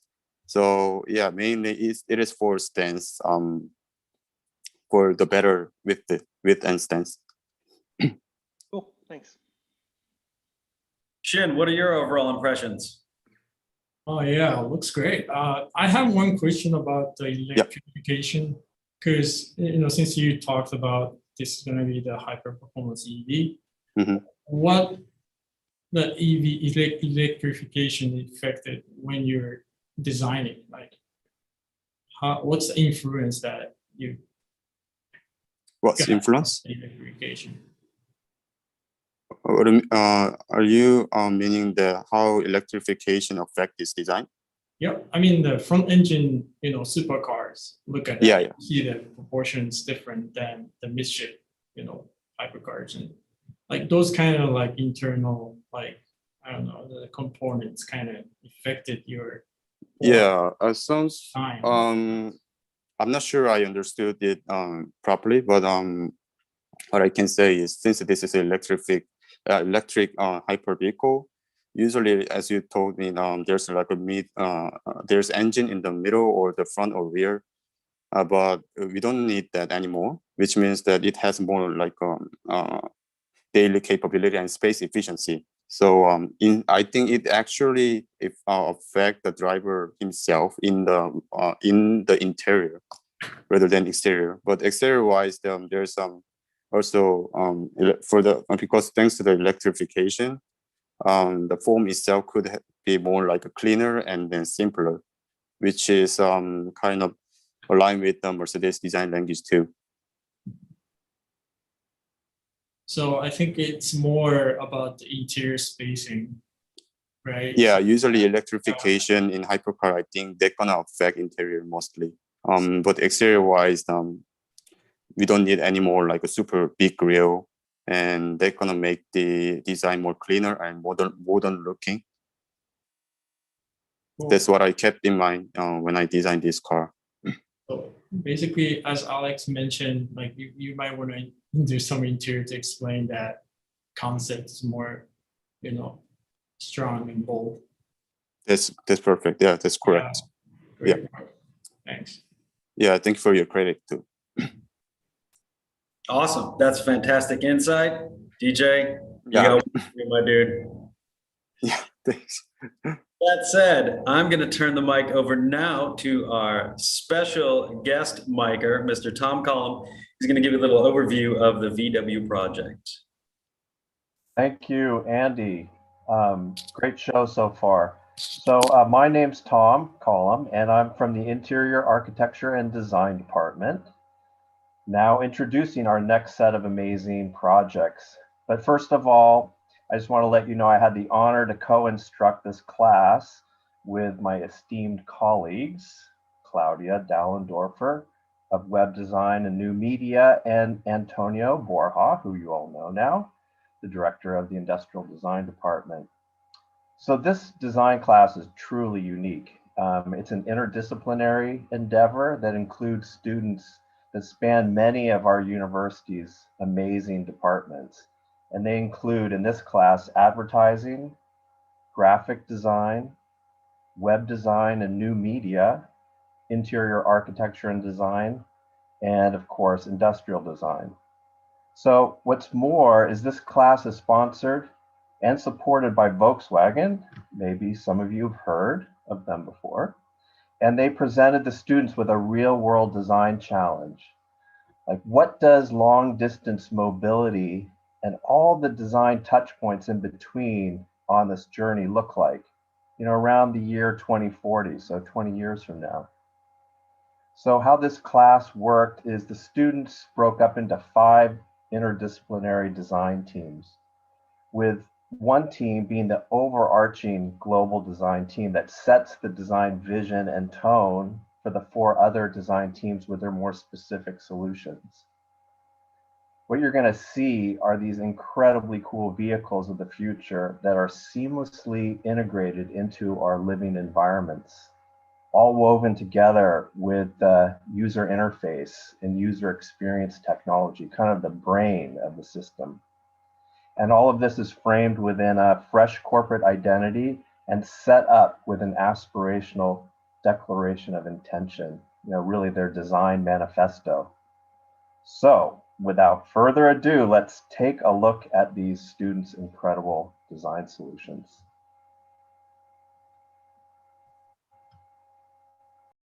Hello and welcome everyone. We are so excited to have you here with us today. We are Kinship, the global branding team. Our role here is fostering seamless connections from us to you. Today we're showing you the branding and philosophy we developed for Volkswagen Group. To start off is our manifesto. We move. We move seamlessly through life's ebbs and flows. We move past life's literal mountains and carve our own unique path. We move beyond going from point A to B and celebrate every step of our journey. We move in harmony with the day and in tune with the seasons. We move with nature and learn to respect and protect it. We move to nourish our bodies and souls. We move to set our spirits free. We move forward into life's next adventure together. Our values prioritize revolutionary ideas, versatility, and comfort. And from what our manifesto elaborates, our mission is to create a symphony of life's transitions, and we accomplish that through biophilia. Biophilia is the human desire to interact with nature and other forms of life. Through any stage of design, we aim to reinforce the union of the human lifestyle with Earth. Every detail in design you see today, such as color, intentionally relates back to our core biophilic principles. Kinship's IND team designed a structural representation of said principles. Welcome to Oasis, a place that provides relief and refuge. Oasis will be located just outside these 12 national parks, where visitors can add to their trip to explore and sightsee. Each Oasis location will reflect the natural landscape, with the main building being located in Sequoia National Park. Oasis is an experience center for both vehicles and people, designed with floor-to-ceiling windows to bring in natural light and a view of nature. Organic shapes are used to create a calming, flowing atmosphere and help soften sharp lines in other parts of the interior. Biomorphic forms, patterns, and materials are used to help people reconnect with nature. It's a sacred place for families and other drivers to relax, eat, and recharge before continuing on the journey. There are 6 floors of entertainment for visitors to enjoy. You can sit or walk around the main lobby or lounge. If you're feeling hungry, you can grab a bite at our cafes. And if you have some extra time on your hands, you can even recharge at our spa or gym. Even children can let off a little steam at our kids' lounge. At the top is Oasis Park, where you can walk, enjoy the views from above, sit on the grass, and kids can play on the playground. There is a presence of water to reduce stress, lower heart rate, and blood pressure, giving an increased feeling of tranquility and helps improve concentration. Throughout Oasis, you're reconnected with nature by the natural woods, stones, and use of indirect and direct nature. Natural circadian rhythm is seen throughout Oasis to improve our health by understanding our bodies to help us follow the rising and setting of the sun. The first 3 levels are designated charging ports, while the top 2 are a combination of charging, washing, and repairing. Each level brings in natural daylight where there are plants and vines winding through the facade to create a healthy interior, all of which add to our biophilic design. The first 3 levels are designated charging ports, while the top 2 are a combination of charging, washing, and repairing. Each level brings in natural daylight and there are plants and vines winding through the facade to create a healthy interior, all of which add to our biophilic design. The website hosts the details of each of the design team's work. It also explains our philosophy and a link to the brand book where we show how our philosophy translates to design elements. The Volkswagen Circle is used as the central motif to convey that Volkswagen helps people dive deeper into nature. The circle represents the window to the world outside our daily lives. Each project showcases the vehicle, the architecture, and the UI/UX. Rich visuals that span across the screen immerses the viewer into the different types of long-distance travel that the design teams have envisioned. So before we pass the torch along to our wonderful teams and their amazing projects, we want to leave you one last thought. Empathy in design is no longer optional. It is our responsibility. So we design for ourselves, our neighbor, our elders, our children, and most importantly, the earth. It will live with our creation longer than we ever will. Thank you so much.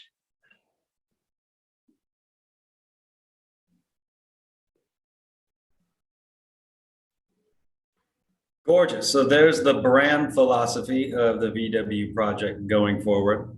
Among the design teams, the first up is the Urban Cowboy, which clearly knows I love Steely Dan because they feature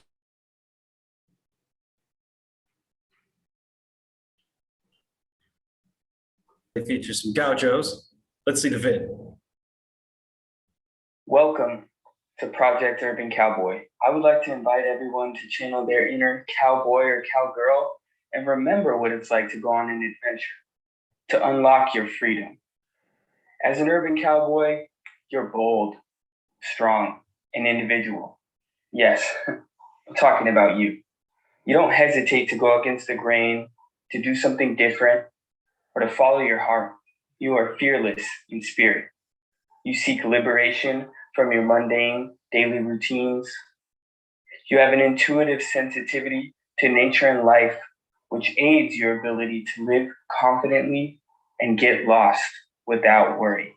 Today, more and more of us are tapping into that free spirit, that itch to go outside and experience something daring and new, something that makes you feel alive. We travel vast distances only for our adventure to begin at our destination. What if your next exciting adventure started the moment you felt that itch? That itch and adventure starts with our urban cowgirl. She asks Scout, her adventure companion and smart device, to plan an adventure for her.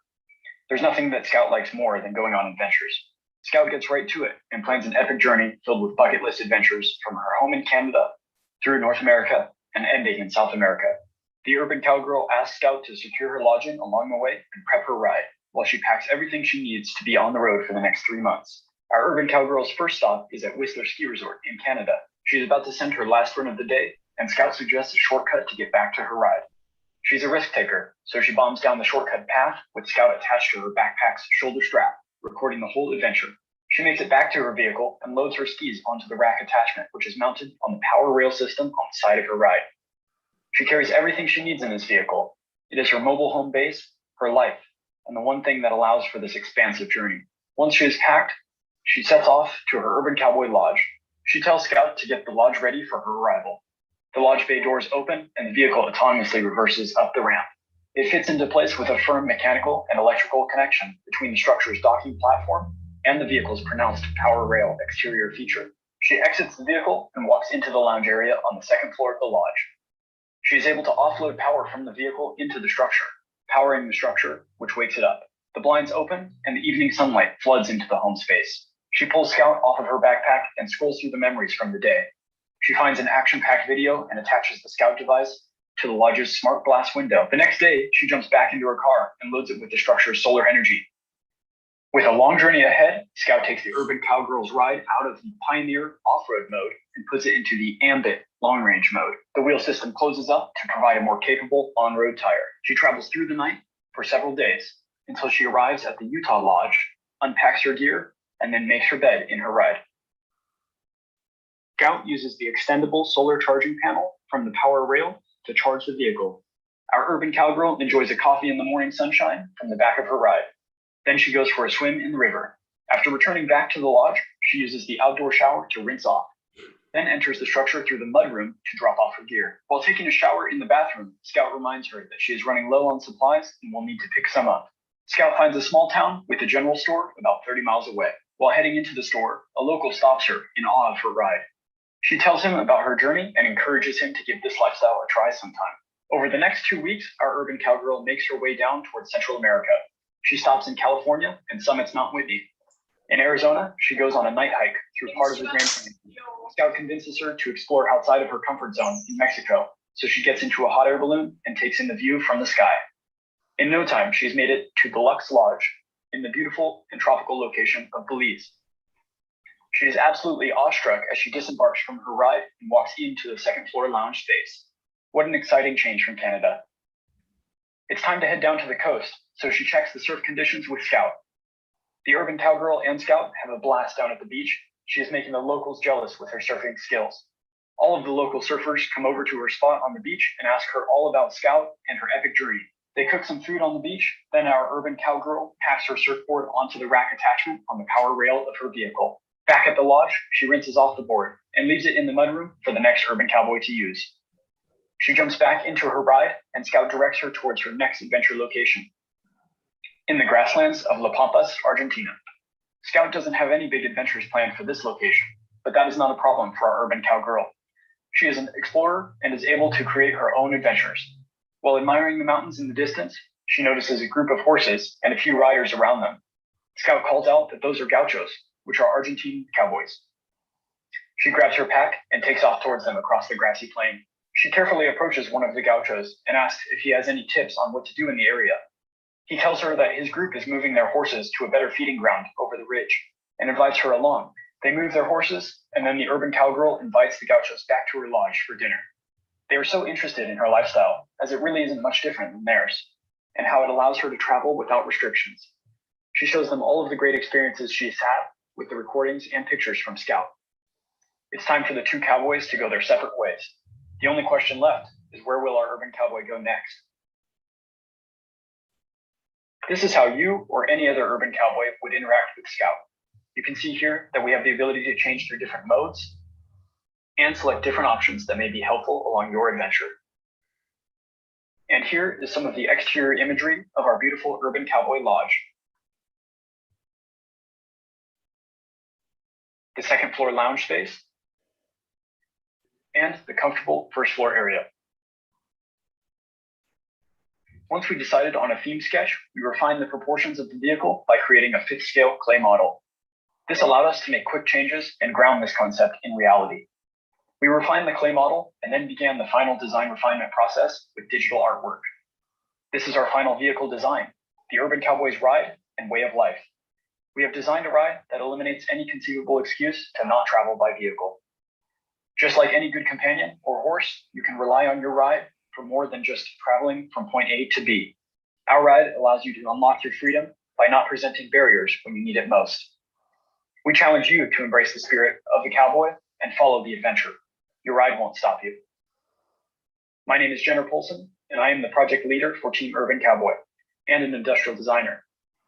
I've been honored to work with Elihu Taylor from Industrial Design, who introduced our project to you, Emma Delaby and Bianca Okendo from Interior Architecture and Design, and Rumeng Wong from Web New Media, an incredibly talented and motivated team of designers. This project reflects our team's passion towards this design brief, adventure, and the spirit of being a cowboy. Thank you for joining us, the Urban Cowboys.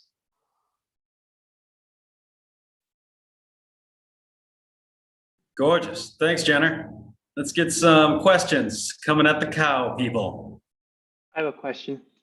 How do I get on the waiting list for this service? We can help you out right after the call. Nice work, guys. Thank you so much. It was a fun project.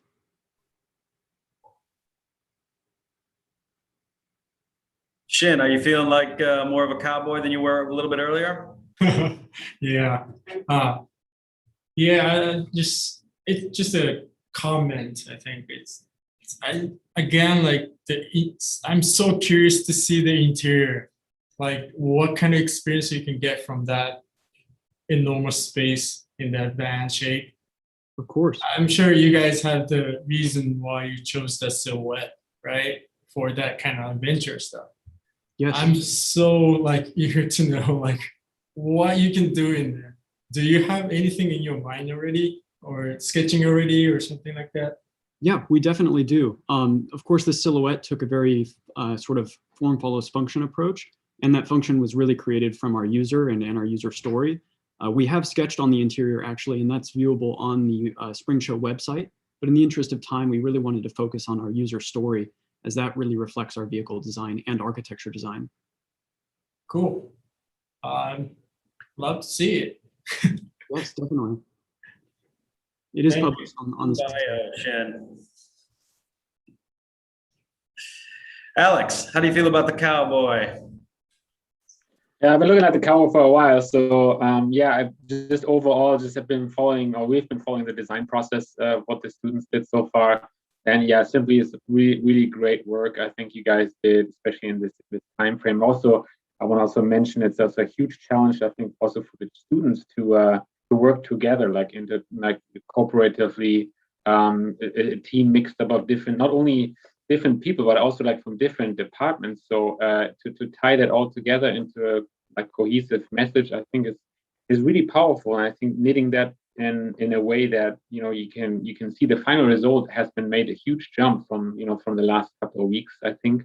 So I think you guys brought it together pretty well. I think, yes, design is subjective, right? We can have long discussions on, versus the car is too big, too small, too high, or too low. But I think also what Shin was mentioning, also I 100% agree that the interior usage becomes such a key element that you just want to see how it interacts with the house, the building, or whatever structure. Or it seems like the project is going from exterior vehicle to just the people outside the building and what they do. Like that woman is, taking a shower outside the building, they're cooking outside the building, everything is the people around the building, and the vehicle is on its own. So I think bringing that, again, like I said in the last discussion, knitting that together into one, how the vehicle really connects with the people, with the building, I think that would be probably another one on your task list besides just focusing on finishing the design. I think finishing the design is easy peasy in a way. I mean, of course, we're saying that's easy,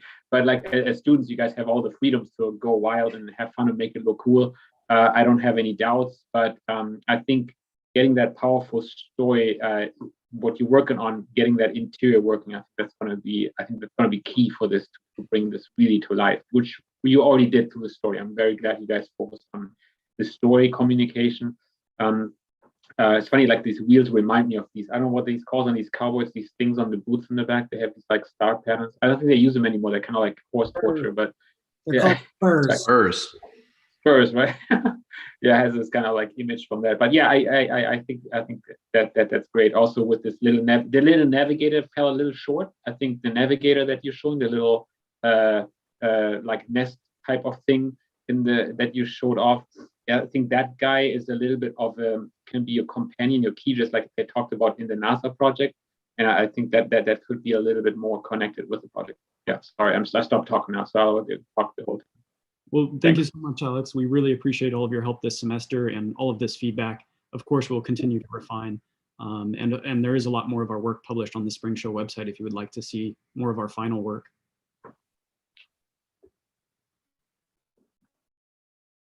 Real quick, I'd like to focus just a little bit more on the companion device, the physical form factor of it. And I kind of just want to hear you talk about, the necessity to pull it into a physical product, because it looks like, you're really defining an experience. You've gone into UI, UX on this thing, but why can't it live on your phone?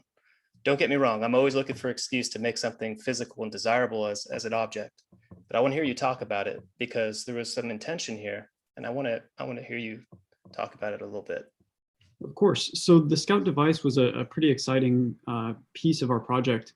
It really actually started as just a UI. We did make an intentional decision to bring it into a physical form, as we felt this urban cowboy, based on their persona, they really need something to interact with. They need something that kind of fits their attitude, their lifestyle, and what they're looking for from an actual physical device. So that's why we designed the Scout. It's there to be your adventure companion. It's not there to really do a whole lot else, although it does, in this case, replace the user's phone. And that's a choice that the user did make because they are embracing the style of the urban cowboy. Cool. Yeah, I found like there could have been an opportunity there to showcase this object because it already has kind of a romantic idea, kind of a tribute to like a traditional pocket watch or a compass, a travel companion, So I was kind of looking to dive a little bit deeper into that object to kind of draw out that parallel, because it seems like it was just teed up to go right there. But good work. Thank you. We'd be happy to refine that. Awesome. Thanks, Jenner. Well, I'm going to kick it over to John to kick off the next project.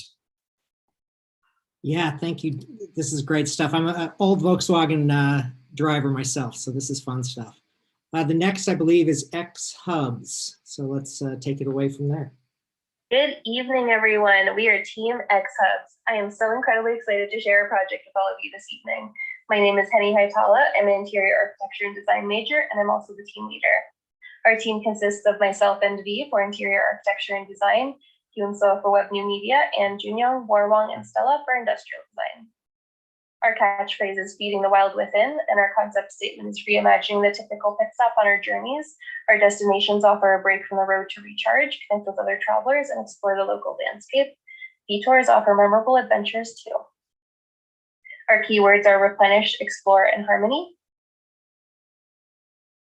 We're addressing the human need for adventure. And we have our fun concept based on a treasure map of X marks the spot. Usually the X marks something valuable and desirable, and in our case, it's our X Hubs. Here are some of our locations and some potential routes. And our persona is a family. So here we have Robert and Meredith and their 2 kids, ages 5 and 7. They travel to enjoy the great outdoors and love to go camping as a family.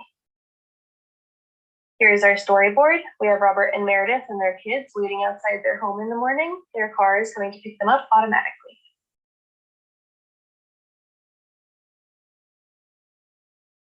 Here they're inside the vehicle and on their way to X Hubs. On the way, they can use the UI UX interface. They arrive at X Hubs and go straight to their reserved hub. The car attaches to the hub for a seamless transition from vehicle to architecture.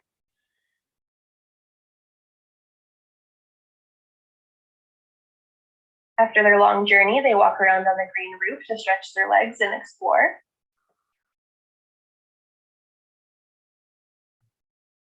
Then they grab a bite to eat and head to a mountain nearby to hike. They make it back to their hub and enjoy dinner as a family and rest up for the next day. Here we have our site plan. The curved sweeping architecture with a green roof in the north is our excursion center. This is where shuttles leave from to bring guests on excursions. We have our ring road with solo hubs on the inside and family hubs on the outside. This was based on the concept of a compass and sundial. A sundial in the middle casts shadows on each of the hubs at a certain time of day, so they are positioned at the different hours of the day. And the family hubs each face cardinal points in the compass. Here's our team color palette and our team mood board. Here we have our hubs, so travelers can book these and use them as their own private apartment. There's a large living room, perfect for groups or families to hang out, and a fun kids room for them to play in. In the excursion center, we have a lounge and kids play area, perfect for making new friends. Visitors can also make their way up to the green roof where we have an outdoor movie area with plenty of family movies. There's also a garden area which helps source fresh local ingredients for the food area. This is the excursion area where travelers will leave X-Hubs and go off and explore nearby adventures. And in our project, we're celebrating regionalism by reflecting the local landscape in our designs. So this Colorado hub has a bit of a rugged natural aesthetic to it. This is our car detail shot. Here we have the seamless docking system ready for the arrival of the vehicle at the hub. There's another top window which acts as a skylight for passengers to enjoy. And here's a rear view shot showing some of the details. The interior provides a comfortable space for the family to enjoy their trip together. There are 4 seating spaces. The family can lie down on the longer bench style seats, and there's also a sofa bed which converts to a bed. Kids can draw on the smart pad and their drawings can be saved to their VW family profile, or it can be used to watch movies as a family. Passengers can enjoy open panoramic views in every direction. This is showing the intuitive UI from the dashboard view. The driver can easily see where they need to go. Upon entering the excursion center, visitors can check the UI screen to see what all is there and be informed of any events going on. In the hubs, there's a large interactive screen in the living room so the kids can continue their drawings here, for example. And with an integrated smart mirror, visitors can also easily check their schedules and see what else is going on. They can also expand their experience with the Apple Watch app, which gives directions and audio guidance. Thank you all so much for being here with us this evening. We hope you enjoyed our presentation. Here is our final video.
Great, great. Thank you, guys.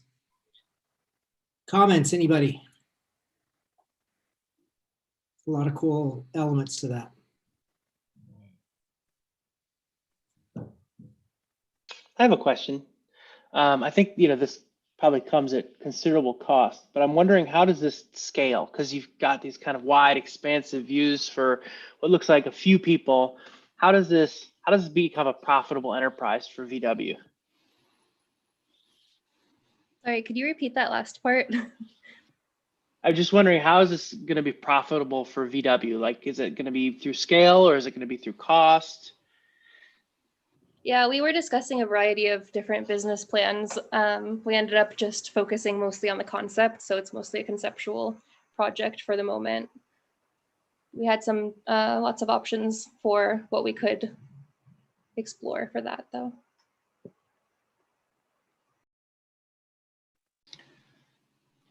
This project is another great story. I'm curious a little bit about what you guys are thinking about, though. You know, how we get from one destination point to the next is going to change, right? And you guys really kind of identified that, and how we interact in vehicles will totally change. And so the interior of the vehicle is going to change, the exterior of the vehicle is going to change. I'm curious if you thought about how these hubs might change, right? Because I think you mentioned at some point in your story, you know, get out and stretch your legs, right? Well, that's a need if you're sitting down in the same position for 5-10 hours, right? As you're commuting down the I-5 or something.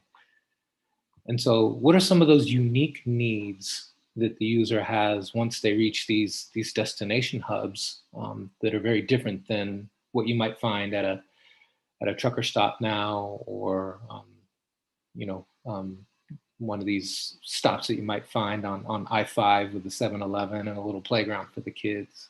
Curious if you guys explored that through your design process. Yeah, we explored a lot about fostering connection and tried to make the X Hubs as a place where people can really meet new people and make those connections while they're on their journeys. And then we have certain areas inside of that excursion center that kind of address those needs. So there's like a spa rejuvenation area after, you know, a long journey. We have the excursions to go off on, and food area for, you know, after a long journey, you get there, you're probably going to want something to eat right away or before or after your excursions.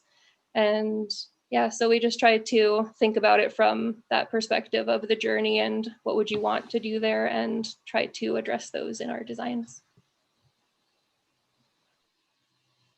Cool. I know Katie had a question. Katie? Hi, thanks, John. Hi, Henny. Thank you for that and your whole team for that presentation.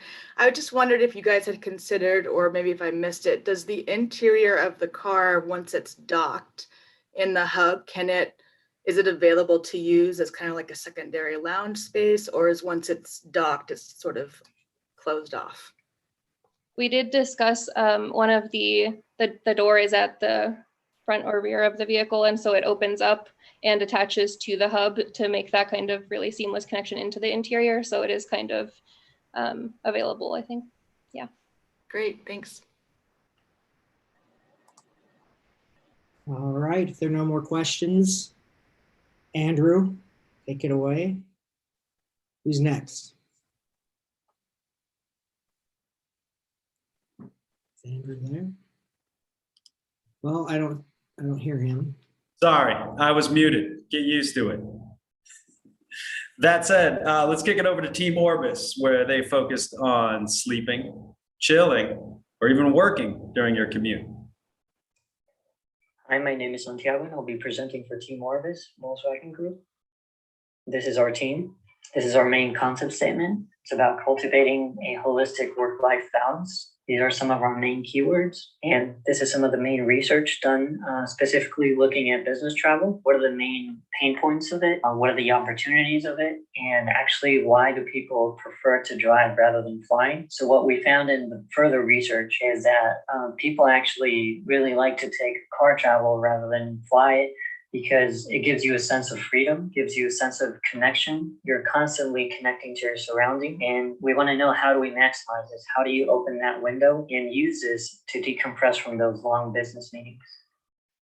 So for the storyboard, we wanted to show an example of that. So we show you two coworkers who are looking to schedule a business meeting, 3-day journey. So they use these VW ports that they can stay overnight. And you can see that the car is connecting to it. You can see that they're choosing to use some of the VW ports to have a business meeting in person, but at the same time, the car acts as the digital hub for your digital meetings as well. So the car is really showing you this duality of being able to work from it, but at the same time, using it to decompress, slow down, and connect to your surroundings.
So in the second part, we will show you a little bit more depth into some of the design elements shown in the storyboard, starting with architecture, some color and palettes, some exterior design for the architecture, some interior layouts. The layouts correspond to the interior's duality. So you can see two different spaces for each one of the co-workers shown in the storyboard. And then we jump into the exterior design of the vehicle, some final renders.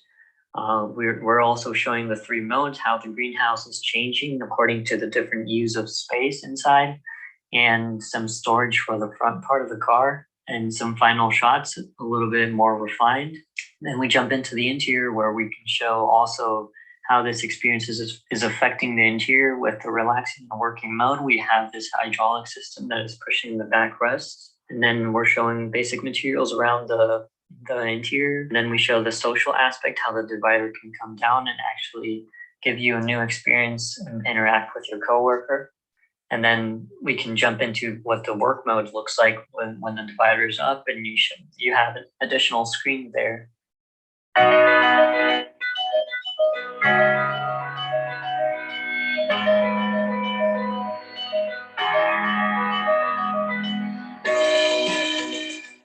And then we jump into the final part, which is the UI, where you can see some screens that we have on the table, really lo-fi screens. When the divider is down, you still have basic information. And then the main screen where you can work and connect your computer to. And that is all. Thank you so much for your time. Thanks, Santi. So, Rick, as somebody that appreciates indoor parking and round couches, what do you think about the Orbis? Who did you call on, Andy? Reese, sorry. Oh, okay. No, it was nice to see the amount of detail that was brought into the interior layout of the vehicle. I like how it invokes kind of like a premium, like airline experience, but still trying to bring back that idea and sentimental value of a road trip and spending time in a vehicle navigating the road. The innovation was pretty cool. I like how you called out the suspension system for the backrest and how that transforms. You know, these are more comments. I don't have as many questions, to be honest with you, right off the bat. I'm kind of interested to see what Shin thinks of the situation here, because he was looking for an interior design. I'm calling you out. I don't know if he's on. Shin, you're muted. Called on and muted. We got something in common now. Yeah, actually, I was going to comment on the exterior side this time. I mean, the interior is the key element that we have to work on the industry now, and I was not really ready to say anything about the interior. Let me talk about the exterior a little bit. I had a question about the exterior design, that the Volkswagen has strong design language, and I wanted to ask the designer that how did you understand the current Volkswagen design language, and how did you apply that to your proposal? Well, for our design on this project, we were actually told to try not to think too far into what's Volkswagen done and what's something kind of new and refreshing. So we tried to think more of what the car would stand for. So we knew we wanted to go with something that was high-end luxury. Originally, we were thinking Great Gatsby, like what's something that would be very elegant on the road. And then we were also trying to think about how we could build the car around the interior. So most of the inspiration of the exterior came from the design language that our interior designer was already working with the concepts that he was built around. So that mixed with very long paneling, elegant design is more of the direction that we went, and then more of problem solving as to with how it was spoken, how we have a nighttime and daytime versions of the car and how it lowers into the car. How can we provide different daylight openings and what's available and what parts of the spaces can we do that in?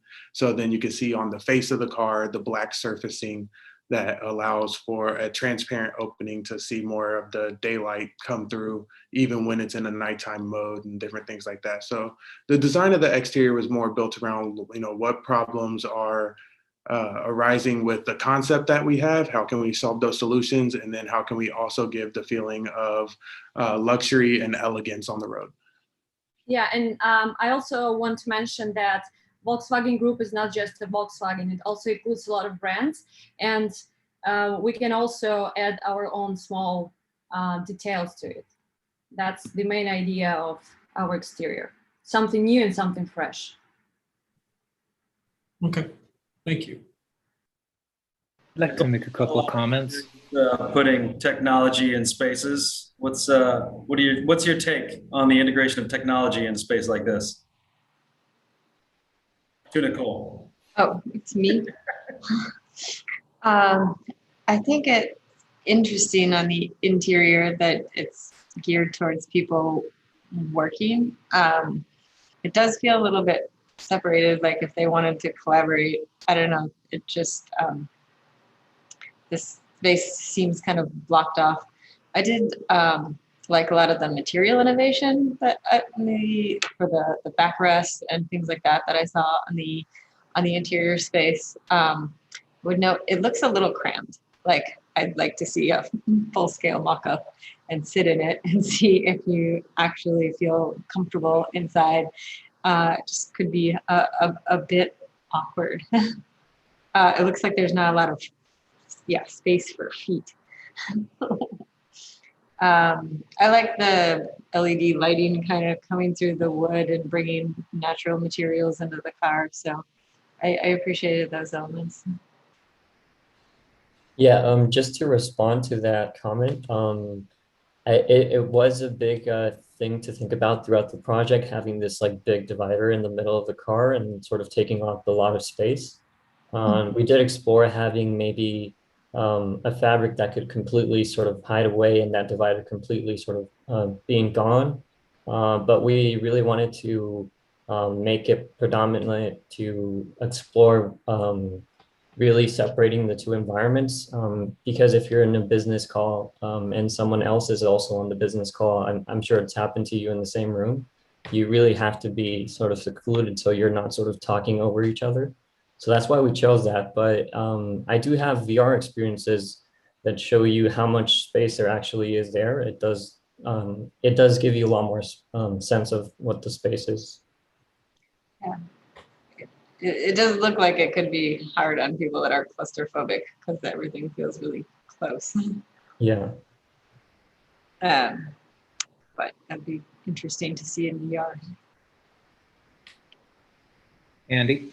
Can you also tell about this comment? So we have an open rooftop for that reason. In this case, you won't feel claustrophobic or something. Like if you feel that there is not enough space, you can always hide like the top and open the roof and enjoy the sun and enjoy the air. Now to the reigning Mr. Brisbane, Mark Bollock. Ex-Brisbane.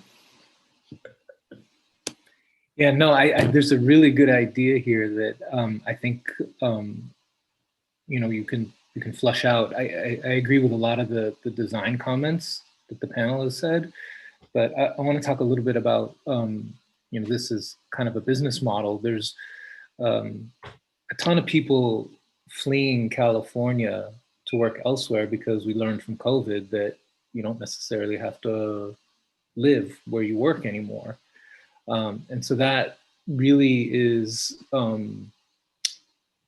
creating new demands for transportation, right? Because there are moments where you do have to collaborate and you do have to meet or you do have to travel for business. And one of the things that was really kind of frustrating that I was faced with recently is, well, yeah, my flight is only an hour away, but I'm going to be spending an additional 4 hours getting to the airport, getting onto the plane. And then once I get off the plane, I got to spend another, couple of hours. And so this seems like a really wonderful way to introduce a new way to travel for business. But think about how we're working differently now in the past year, right? And how you might want to provide this type of service. Is it a service like Uber, or is it something that a fairly large size company can have, instead of a charter jet, they can have a charter fleet of these cars? Could be really, really interesting. It seems super relevant now, but I think you need to kind of work through some of that stuff. I don't think it requires a ton of design, but as a part of your final presentation, you might want to consider some of these things. And then, one of the things that I gain from not taking a plane is privacy. And if you've ever been stuck on a plane with your boss, it could be one of the longest flights you ever take, even if it's only 30 minutes. And so the idea that maybe we can caravan a bunch of these things, have these personal travel road experiences, but also have privacy and separation needs to kind of drive the design of the interior. All of these kind of new things that we need to consider in the last 18 months could totally be applied to what you guys are exploring here. So interesting idea, but kind of work through some of that in the next week before your final is my recommendation. Yeah, thank you for your comments. Yeah, there's a lot of really good points you made there, specifically like where you started saying that, yeah, there's the main pain point of traveling through airplane. You got to go through the airport and stuff. So that was like the main opportunity for us starting off with this project. But thank you. Sure. Awesome. Well, since John's drinking coffee and coffee's for closers. That's right. John. Only one left, folks. It's outreach now. Just a reminder to all the judges to do your Google forms before when this one's done. And also I'll put in the chat again, the link to the survey for the People's Choice. So take it away, outreach. Thanks.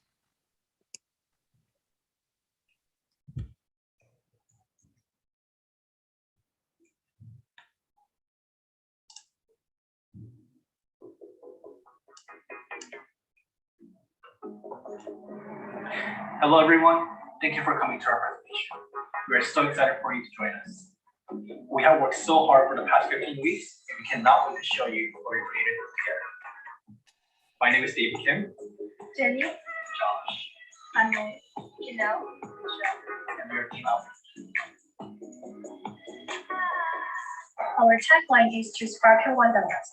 Our concept is to create a lifestyle for modern nomads.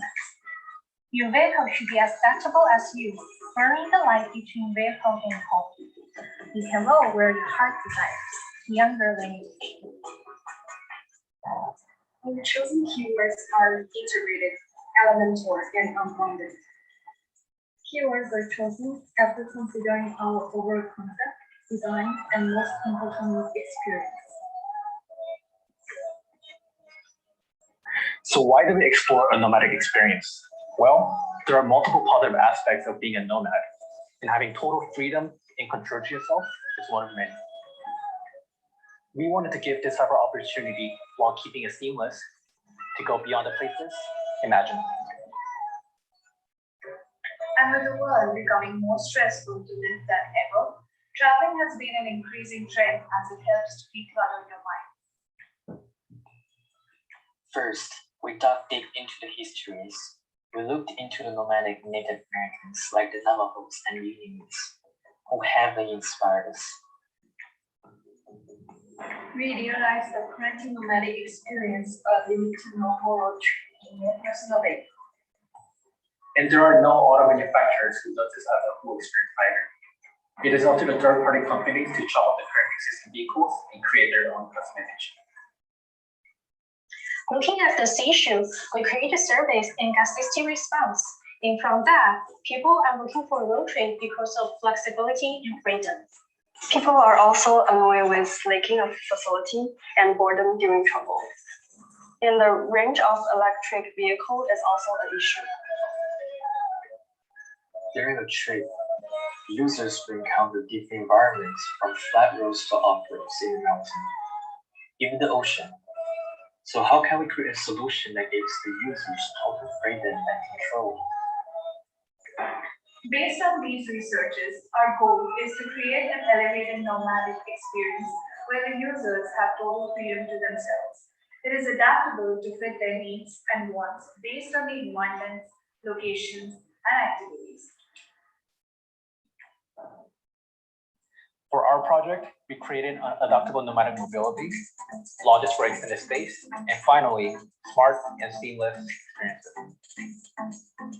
The mood board is tailored for clean and simple directions to match Volkswagen's language. Here's our storyboard. I hope you enjoy it. Aaron has been enjoying the desert area for about a month now. He's thinking maybe it's time to move on. Before he moves to the next area, he is outside exploring the Deuce National Park in Oregon on his mountain bike for one last time. After his biking session, he loads his mountain bike on the back of his outreach vehicle. After that, Aaron is on his way to his next. Hey, Tracy. Hi, Aaron. How can I help you? I feel tired. Sure. How does relaxing in the beach area with a spa pod sound to you? Spa sounds amazing, actually. But maybe in a forest? Of course. How about Lake Tahoe? Perfect. Let's go. Great. Here's the overview. You will stop by the Oasis to exchange your pods. Then Lake Tahoe is next. You will be staying at the Outreach Nest. Right on. Hey, Tracy, what should I do when I get there? Here are some of the things you could do throughout the day. Would you like to change anything? That sounds like a fun day. Add them to the plans, please. Will do. After stopping by the Oasis to change his pod and chassis, he arrives at the Outreach Nest. After the vehicle finishes docking to the lodge, he walks out through the front door where he steps directly into the house. The house welcomes him by opening the sliding roof and the couch cover. After that, he uses the house infotainment system to relax and do yoga. To relax even further, he utilizes a spa pod in his vehicle. A couple weeks later, he goes on a kayak ride. He then decides that he wants to move to a different place again.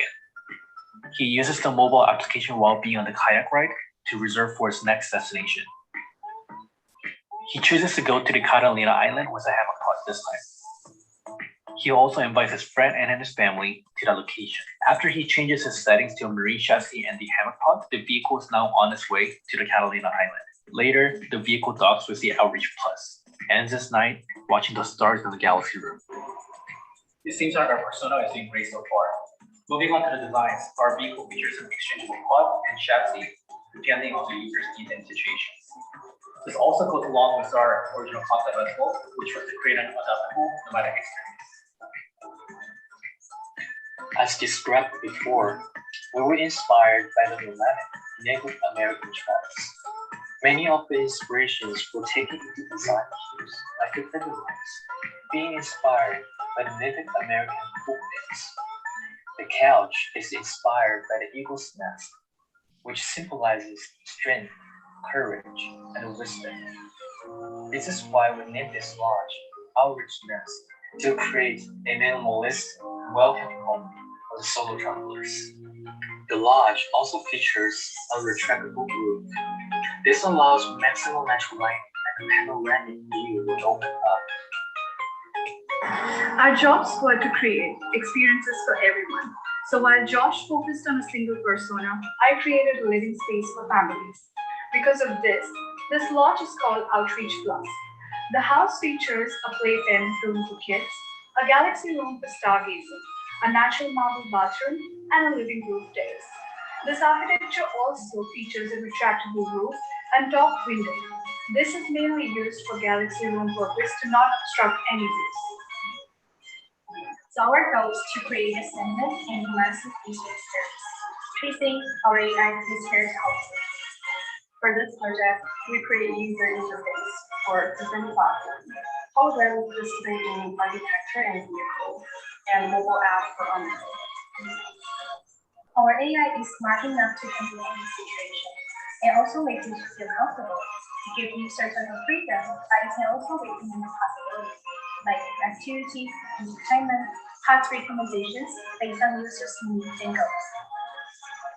To connect users on the go, we also designed a seamless mobile application that unites overall system. That's because nomads are never limited to just one thing. Their three primary functions are including the ordering paths and accessories, exploring nearby sites, and checking the vehicle conditions. We would like to thank everyone for your time. Stay safe. Have a great rest of the week.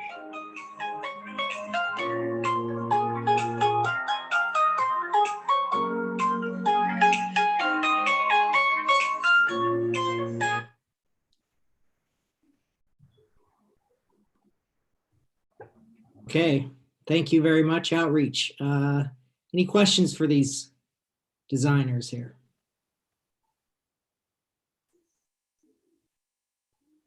Yeah, Alex here. I think Jess pulled it together pretty well. In the end, we didn't see the last stages for the last week so much, but I think you went on your way, and I think it's done pretty well. I think I also appreciate you to tackle a sort of non-car-like looking vessel. I would say it's a bit of experimental, but if you're looking at movement of people through space, especially this. I think these two topics are super interesting. One is this sort of going beyond, but not physically going by distance beyond, but going or outreach, but outreaching within so get to places where you normally couldn't with this amphibic idea. And I think playing that out even more is maybe making more sense versus a normal recreational vehicle kind of goes on the road and then goes a little bit over rocks, a little bit of a mountain up and down, and that's it. You can go beyond this, and I think this is something that you can carry to the not only to the project of the vehicle, but also to the architecture too. Like what is kind of limiting you normally, and here I can go beyond. Right? I think this kind of thing is what everybody's seeking. Currently, people are seeking to go on adventures, already an adventure on their own, just to see a sort of artificially built hotel next to a national park is for most of the people of us 80% a huge adventure already. Especially the logistics behind it too. When you're showing the map, this is another thing I think that's very good, is this sort of taking that not range anxiety but this sort of adventure anxiety for people away by pre-planning the trip for you and looking where you're gonna go, and so you can decide. Like, let's say almost like with the pointer of a finger, it's like I want to go here, but at the same time you see, if you do this, you have this much time left to do that. So sort of like an interactive planner would be really cool. So what you can you don't have to go through web pages and Google which hotel, where to go and where to come from. For some people, that's an adventure to find out everything, where's the best location. But I think like a helper assistance that gets you to these places, that it's really good. I would play this out more. And also, again, what I just mentioned, the amphibic properties to be, again, going back to also Shin's and others' comments too, going back to the interior, right? You guys show us a lot of exterior. You wonder about, more of the interior. I would love to see more of the interior, especially because the vehicle is more built like a building almost. It's less automotive inspired, which I think is great. So now it would be nice to see that transitioning into the inside space, not the inside space of the building, but the inside space of the vehicle. It's again a little bit of a mystery zone there. What's going on there? You know, there's such an expressive exterior with the vertical walls, which I, by the way, love. I love this attempt of going against the physics, especially when you deal with electric mobility. Other versions, maybe at some point it wouldn't matter anymore if we have to be aero efficient or not. It's an idea for a student project, certainly interesting. So yeah, and then also how core is with the building. I think you're showing that well. I wish I could see more of the interior of the architecture too. Yes, but getting these prime views that you're showing there, that is really cool from the person's experience, from your perspective. How do you see it? Not how you see the product, but how you see the environment. I think this is key here. So yeah, so really good. Thank you. Thank you, Alex. I really appreciate your comments. Thank you, Alex. Anyone else? Mark, anything? No. Got one quick question, and it's, I guess I can point it towards this team because it's a good example of it. So, it's very interesting, the experience you're trying to invoke by, choosing a shape that can really extend your interior space through, a translucent material or projection. Likewise in the house, bringing in this room that, you can see through, or that augments what's going on. But I would still say that the form language and design language between, the house and the vehicle are different. Now, working in a multidisciplinary team, you guys communicate a lot and kind of choose, design cues to bring forward and unify the two things together. What are some of the unique design cues between these two things that you guys talked about and brought together to make them cohesive? Yeah, that's a really good question. So in the beginning of the design process, we actually designed it together. So what we wanted to keep and maintain was that the overall design features and then the overall design language was to be kept simple. Because as you can see right now, we're kind of, even for the vehicle, we're kind of taking the more of an architectural approach rather than a vehicular approach, like the fluid cars that you're seeing nowadays, especially because it is a mobile living space. And because of that, we wanted to relate it to, it's basically a mobile living space. That's what we wanted to do. And like going back to what I originally talked about before in the design process, we sketched together and then see, hey, so like especially in the front view, I don't know if you can see or not. I don't know if I included a few, but the front view for both of the vehicle and in the architecture, both of them are all full glass panels. And we kind of wanted to emphasize that part while having the side surfaces kind of blocked off, or more like a covered space, so that we're kind of keeping the privacy there. But it does not mean you can't completely see outside from the vehicle or anything. So yeah, we just wanted to keep the simplicity of the architectural approach to the vehicle in the architecture. Sorry about the noise outside. Cool, thanks. All right, if there are no other questions, judges, a reminder, get in your Google Docs now. Now's your time. Get going on those. Also, you can vote on the SurveyMonkey link, which is in the chat. I'll put it in there one last time. Andy, any last words? Oh man, it's nice to see all these faces that I haven't seen in so long outside of social media and the occasional email. Nicole, I'm looking to you. Be over in a couple weeks. Thanks again for everybody's time. It's been a blast. Can't wait to do it again real soon. Don't leave though, we're gonna announce some winners. Yeah, don't go anywhere.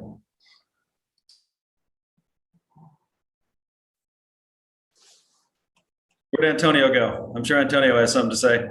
Yeah, always. Hi, everyone. So just want to again remind everyone to vote again, and to our esteemed judges, if you can please submit your judging sheets as well. Overall, though, I'm really proud of all the work that the students have put in. It's really exciting to see everything come together. And again, what's even more exciting is that next week they have their finals. So I'm looking forward to seeing how, after getting feedback from the industry panel, how they're going to finish off these projects really strong for their class.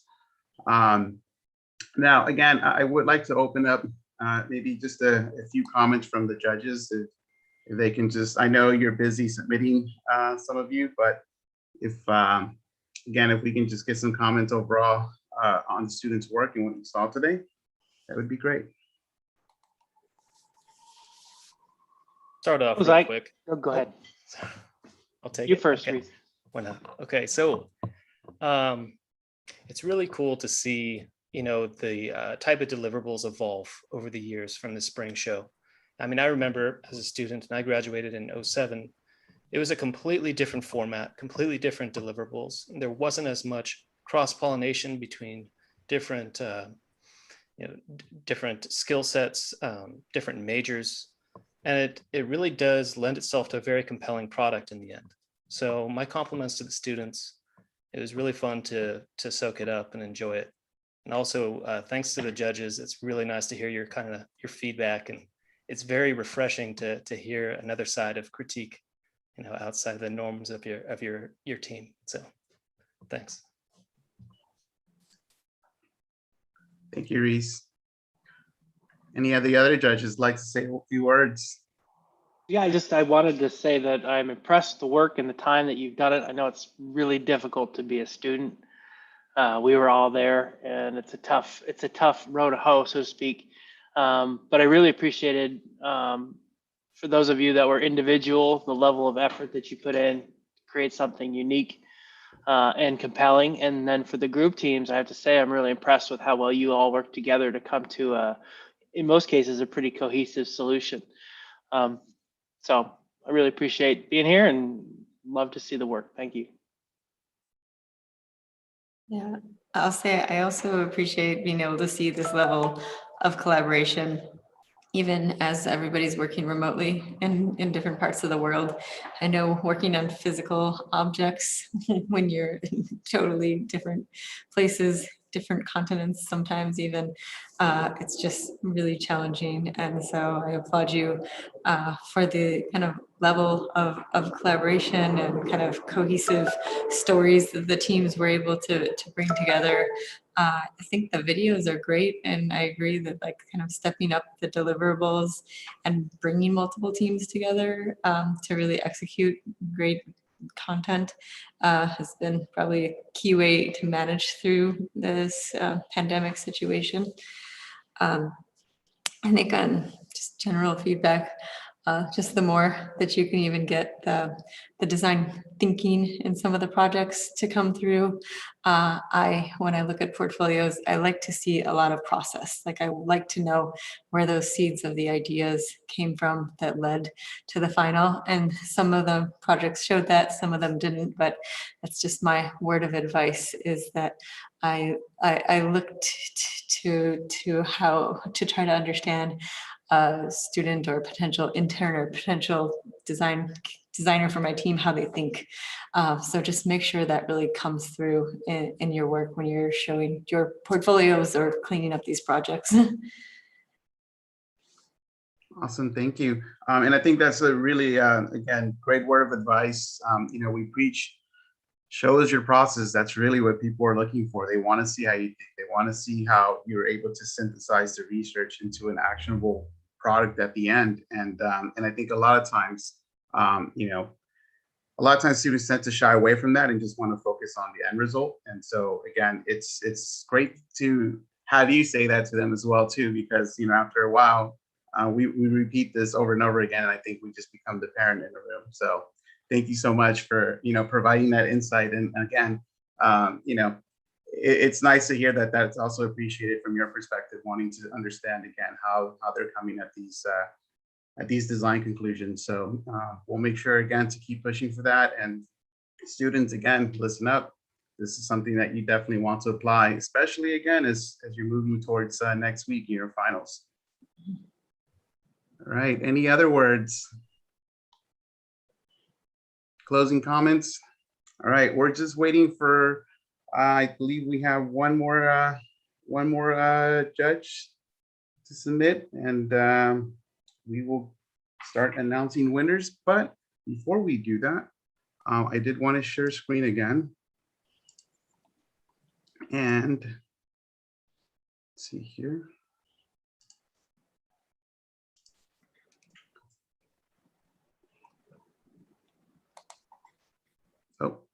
let's see here.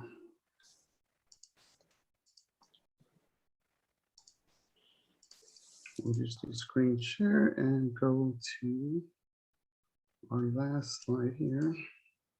Pardon me.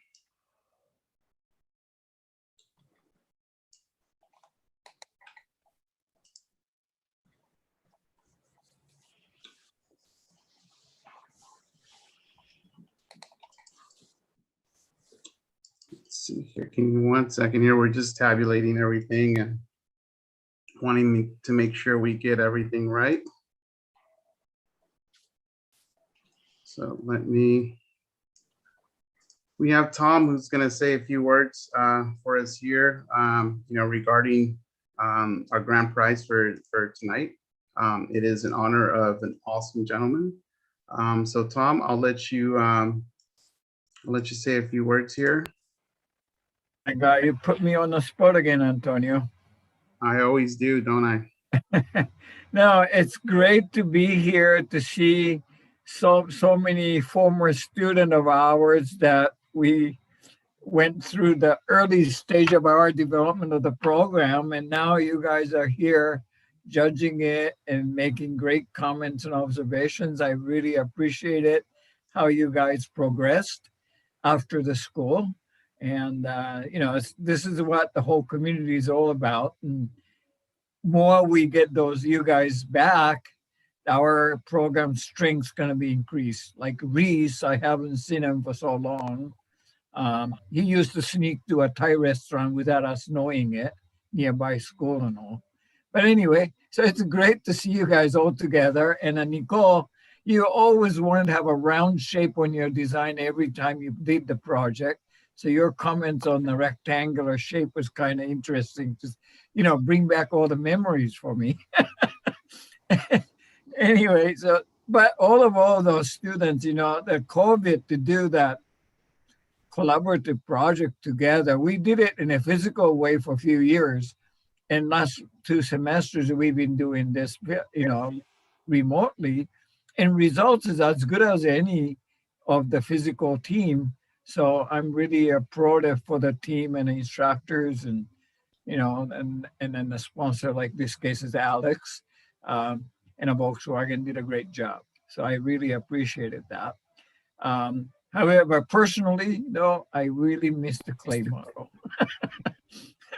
as all you guys know.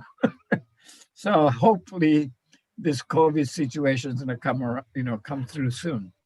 Now, we're going to soon announce in the Edwin T. Meyer Scholarship Award. I just want to give you a little history. About 2014, I got a call from this lawyer, says, I need to give this money to school. I'm looking for school that I feel, I feel worthy of giving this award. So out of blue, the one guy called me up, and happened to be November. I was going to LA and he was in LA. So we met at the LA Auto Show, next door to LA Auto Show, and then just had a brief conversation. And that ended up with a $250,000 endowment to Academy of Art. He awarded us with that award, and that will yield $10,000 perpetual scholarship for every year. And what he and this particular trust fund called Edwin T. Meyer and the Eleanor L. Meyer Charitable Trust, they are the sponsor of this award. What Edwin Meyer was a tuner, like AMG of today, but he was tuning Indy race cars and then becoming tuner for Hollywood stars and speedboats and stuff in LA. And he made a fortune and decided that he's going to get this trust to nurture the creativity, innovations, and technological advancement. So that's what we got. So this year, every year we find we choose a theme to award the students' work. And this year we chose the most innovative will be the worthy winner for this award. So we have to wait for the results. But with that, we're going to have our fearless leader and a visionary, that Dr. Stevens, our president, will present the award. But she want to say something to our student, our guest, or would be appreciated. Mute it. I'm unmuting. Thank you, Tom, so much. You know, I want to congratulate the students, the faculty, and the staff involved in this year's spring show. And you've all made it a great success.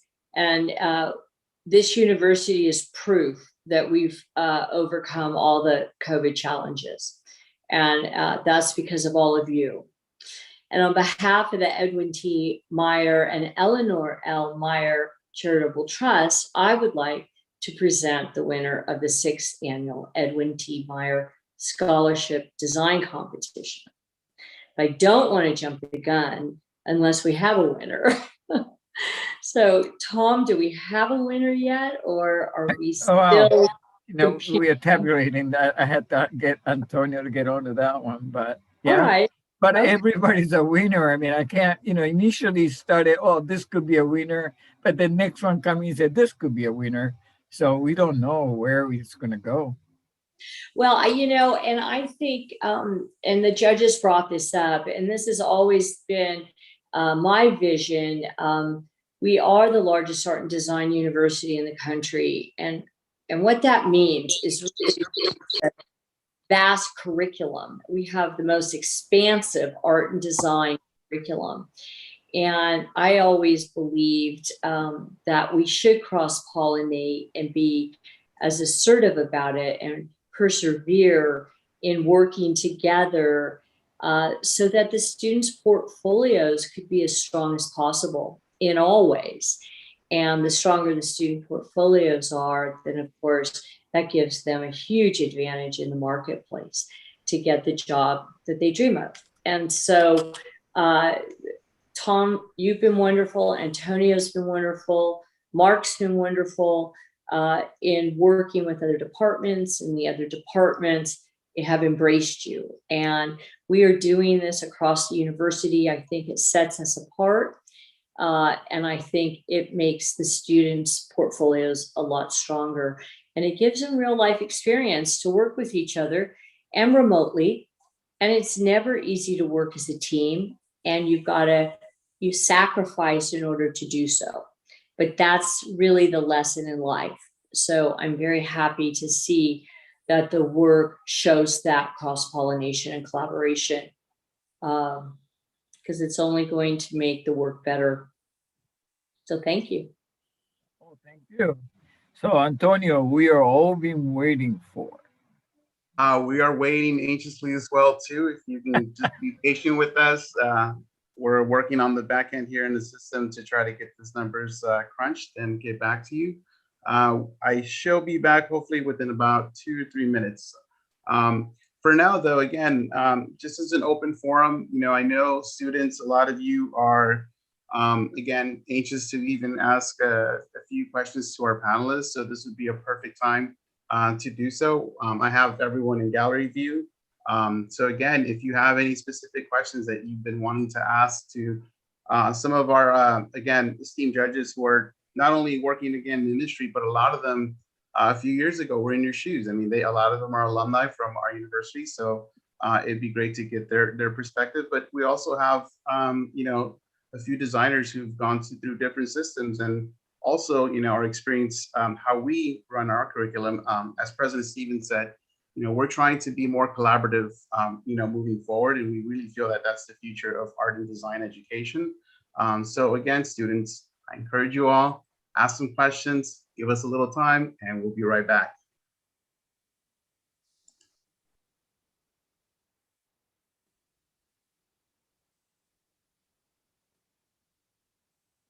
What a group. Hey, Mark, how's LA?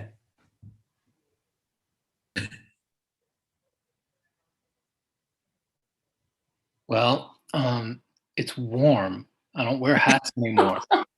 I'm hatless most of the time now. I have to get rid of all of my my closet of hats. That's No really more, no more beanies. No more beanies at the warehouse. that was the Mark Bullock trademark though. That's kind of a shame. Yeah, my daughters tease me that that's my signature. So I'll have to maybe a headband or something. I have to come up with a new hat, the cooling hat or something with a solar power. There's images of me with a full head of hair floating around. Oh yeah. My that's a consideration. But I don't know that it was well received. I bet you Andy's getting the proof right now. You may have seen this gentleman. There he is. Wow. Brisbane, 8 years running. Just a quick maybe comment for the students. Maybe I can pull the curtain for you guys, but I know in the last couple of weeks you've been working really, really hard and super focused, and I don't think we could ask anything more of you. But maybe in the next week or so you'll get a full night's rest and wake up and think to yourself, goodness, maybe I should send Andy a quick thank you note or send Tom a quick thank you note, because they're actually working just as hard as you guys are behind the scenes. And they won't tell you that, but I will, now that I'm no longer a part of the staff and can't get in trouble with HR. But,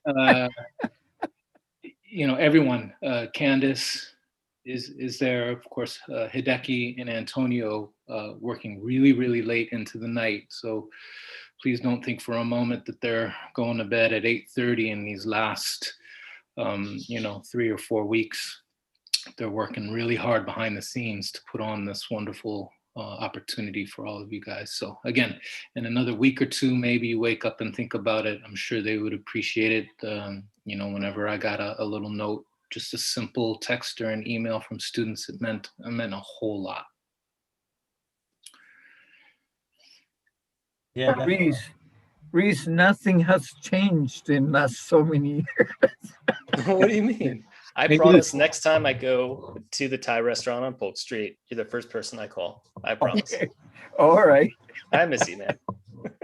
They're open now. So. Oh, nice. Tom, Mark has only been gone, what, like 6 months? How long you been gone, Mark? In 4 days. Since end of January. End of January, yeah. Now that President Stevens I had to force my way back in. Yeah. We don't want to let him go too easily, With President Stevens here, I would like to ask, is there like a reasoning behind the spring show being like weeks before the finals? I actually let the directors, I hope I'm not on mute. Yeah. I actually let the directors guide this, but normally when I started working with my dad in the 90s, always the spring show was almost after the term was over. But I got to thinking all these wonderful students who were actually still here on site never got to see it because they went home. So I pushed the directors to try to get their spring show work. I know it was a push sometime in the middle of May, so that the continuing students could come to the show and see the work and get inspired. And that's really what I was doing. And more directors were able to do that. So that's the benefit. And I was thinking of that big show we did on site. Now we do this online, but the truth of the matter is I'm thinking I'm not going to give up the online component. I'll just add it with the on-site, because not everybody can get to San Francisco. And this is an archival moment, and people could come over the next year and watch it, and it'll still be very meaningful. So the pandemic, we've learned a lot, and we're taking best practices. But that was really it. So the continuing students could come and see that show. Yeah, thank you. I've actually question. This goes out to both Shiz and Matt. You guys are working for a really large consultancy. What kind of tips or technology have you guys implemented during the pandemic to sort of increase interactivity? Maybe some takeaways that the kids could learn, kind of use in their little toolbox going forward. Fingers crossed it doesn't happen again, but wildcard baby, 2021. I can speak to that a little bit. We've been playing with a lot of different technologies. Certainly, Teams has been a big one for us. It turns work into social networking in a weird way. One of the things that we really have benefited from pre-pandemic is that we were kind of spread out over 3 different offices, with the San Francisco office and the Boston office and the Madison office. So we were already used to communicating together with each other, and that was really helpful in the transition from always communicating with each other through the PC. We also experimented a little bit with VR. We used Oculus Quest for a while to work with different software programs to try to collaborate and design. One of the things that we're looking forward to getting back to, and Tom, you had mentioned the clay model, right? That physical experience of being in the room with somebody else making. And I think that that's something essential to industrial design, and I look forward to getting that back. I have to say, though, I'm so proud of us and others in terms of how we've all kind of pivoted from this very, immediate togetherness, right? That's how we collaborated before, to something far distributed. And I wasn't sure that we'd be able to pull it off, but we have, and many others have. And frankly, it's obvious here that the students have done that in an amazing fashion, especially in the collaborative projects. But even being involved in some of the classes with the students in the Delve trailer project, the collaboration there was awesome. And people use tools like Miro, Teams, Zoom, et cetera, et cetera. Yeah, thanks, man. I'll just add that I think this pandemic has forced us to be very comfortable with technology. Mm-hmm. And it's really quite amazing how it's just so immediate now. And I don't even think about using the phone. If I want to talk to a new client or a prospect or even a teammate, it's always video. And so it's almost like we see each other even more now than before. And I want to do a shout out to my NASA students that, they had to work, as well as the trailer students that I asked Matt to be sponsored for.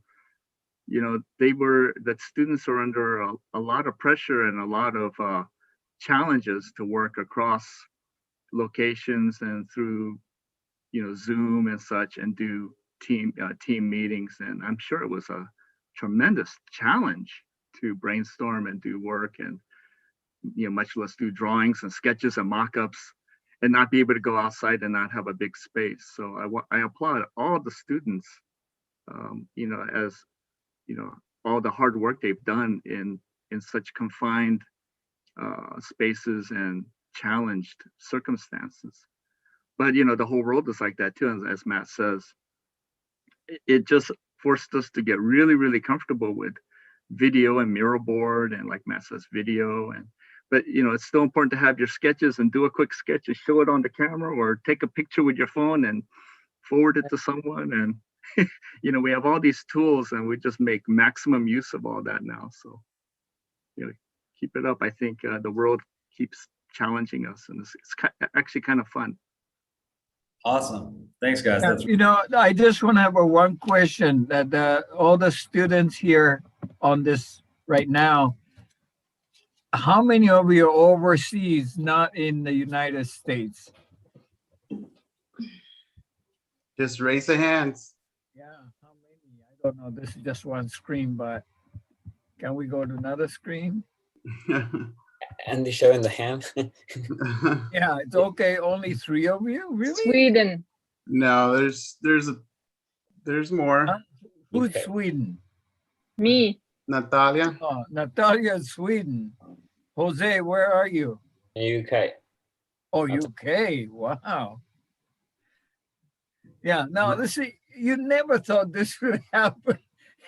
Doing a collaborative project all over the world. I just amazed. I mean, and just simply amazed at how much you could achieve with this. So it's just unreal. I think All for right. Team Hive, that was a really nice point that we had to contact each other and through different time zones and everything. So also Yeah. at one point, Natalia was completely different time zone. So it was fun. Right. Yeah, time zone is one of the critical ones, you know. I have a student in China that they'll come in like 2 a.m. for my class or something, you know. So it's really amazing. All right, everyone, the moment you've been waiting for. I do have an announcement on, we have an announcement on the best product design. That award goes to Elon Hawkins and Extreme Adapt. Congratulations, Elon. Woo! I needed an air horn. And then Tom will announce the best transportation design winner. Is that right? Tom, you have it on your phone. Yeah, I got it. It's a Volkswagen Group outreach for the best transportation design. Thank you, guys. Congratulations. And the big winners for tonight, President Stevens. Actually, I'm going to send you an update. Oh, okay. I Oh my. check your phone. Oh God. Okay. Here it comes. How This fresh for off the presses. Oh, did it change? Okay. Okay. It Is did. that This okay? is up to the minute. Yep. Okay. Okay. So the last, okay. The last text that you just got. No, I just got, this is for the big kahuna. This year, the $10,000 scholarship is awarded to the most innovative design from all the projects in the spring show. And the winner is the VW Urban Cowboy. Congratulations. Thank you all so much. Need that air horn. Thank you all. Thank you so much. You guys, awesome work. Now, I know we are all anxious for the People's Choice. The People's Choice is going to have to wait a little longer. We got an overwhelming response from everyone, so we're really excited about that. We will be doing some tabulating and announcing that probably after a little bit after the show, if not tomorrow morning. Keep a little hope for everyone else. But overall, congratulations to the winners today. Again, I can't thank all of you enough for all of the hard work that you have put into this semester's projects. I really appreciate all the effort that you guys all put in. And I'm as excited as all of you, again, to announce the winners. President Stevens, thank you so much again for making time to come and watch some of the student work from our department. And to our judges, thank you so much again. We look forward to engaging and continuing to engage with you all. And hopefully, again, we're able to get some of our students into your studios. One of the things that's been great this semester is we have a nice large cohort of students who've already have signed on for their summer internships. Some students who are graduating that have already landed positions at various studios. So again, with all hard work comes a nice payoff. And today, again, couldn't have showed it any better. So thank you all for everything and all your efforts this semester. And again, to my faculty, to our IND team, you guys always rock. I know we always get ourselves into these awesome adventures. I really appreciate all your support. Again, overall, this continues. Remember, this is just a step. We still continue to evolve. We still continue to improve our designs. Don't feel like today there's a finality to it. There isn't. We keep going. That's the awesome part about being a designer. We can always look around and think, how can we make it better? So any other words from anyone on the panelists, judges, students?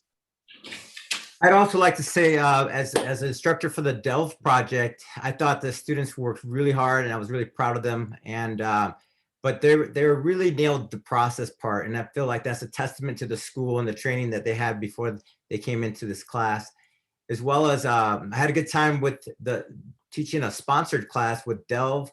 It was really fun working with Matt and having the opportunity to use him as a sounding board. At times he felt like a teacher's assistant. Other times he felt like the director, and he was leading the way. And so it was a great relationship and collaborative all around. So thank you. Thank you, Alex. Thanks, Alex. Yeah, and I want to say a big shout out to everyone on the VW team. Just incredible work, incredible dedication. You work so well together, overcoming, like we've heard, all the impediments, not being together in a studio and working all hours to really do your very, very best work. So I am just so proud of all of you. So thank you. It means so much to me, and I know Antonio and Claudia, the dedication that you put towards the final finish line. So thank you. Yeah, and Alex and team, again, thank you for bringing this awesome collaborative project to us. We're really excited to showcase the work more in depth on Monday. Believe it or not, the students are getting back on their horse and making a lot of adjustments that we talked about today. And we hope to give you some awesome pieces come Monday. So we're really excited to show the final work to you then. Anyone else? Any other words? Yeah, I want to hear from Catherine. From Kathleen. Hi. Put me on the spot, Tom. Hey, we do that to each other. Welcome to the club. I just want to echo everything that you've said, everyone has saying. It's just incredible to see how much work the students have done over the course of the weeks, and the instructors. I know it's a lot. So I'm really inspired and happy to see a lot of the process evident in your work today. And the presentations were so exciting and well done and pulled me in. So I just want to comment on that part as well. It was really, you can see the amount of effort and passion you put in. So thank you. Now, the reason I put you on the spot is I really wanted to thank you officially in this venue. Thank you for continuing support to bring in students to that collaborative project. Yeah, it's a great part of our success. So I should be thanking you. We should be thanking you. It's a gift to our students and their experience. So the pleasure is all ours. Thank you. I want to also take a moment to thank NASA Ames Research from Mountain View. They always keep their cameras off. They're very modest, but Maria, Trey, Terry Fong, and Jose, thank you. They have reviewed our students 3 times already and always give up their Friday evenings to review their work. And I just want to say this is the fourth time that NASA sponsored a project for us. And for those of you, designing for outer space is a whole different deal. I mean, there's no gravity. There's, it's everything you're assuming down here on Earth doesn't work up there. So it's a real challenge for the students to learn something new. So thank you, NASA. Yeah, I just wanted to say congratulations to the NASA teams, because they did a really great job of talking to engineers, and we kept pulling them back into reality, and they dealt with it and came up with some really great ideas. Well, thank you, Maria, again for giving up your Fridays and spending time again with our students. I'm actually really excited to see the presentations next Friday to you all, because I know we had to edit some of the projects because of timing issues, as you all saw. Had a lot of great projects, and then also just again with the feedback. But again, you have some awesome presentations coming your way this Friday, and I really look forward to visiting then and seeing the final presentations from the students. So thank you again for continuing to support us, and we always look forward to continuing that and hopefully again growing out these endeavors that we have. Just so you all know too, our game development department is actually working on NASA projects as well that we've worked on together, but now they've evolved it into something else with Maria, Trey, Jose, and Terry in their group. And so we're really excited to see what's going to come out of that. Their presentation, I believe, to you is tomorrow, but I know we're going to continue working on that. So fruitful, again, collaboration. We always love working with NASA. You know, I always say we're all space cadets at heart. So again, couldn't be happier. Alex, I know you had a few words to say.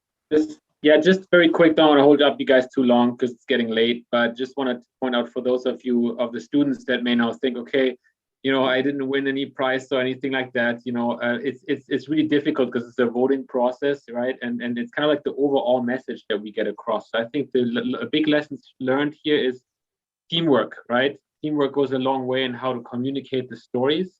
No matter if you have maybe in some of the other projects that were along the way had maybe some better designs or maybe had some better this and better that.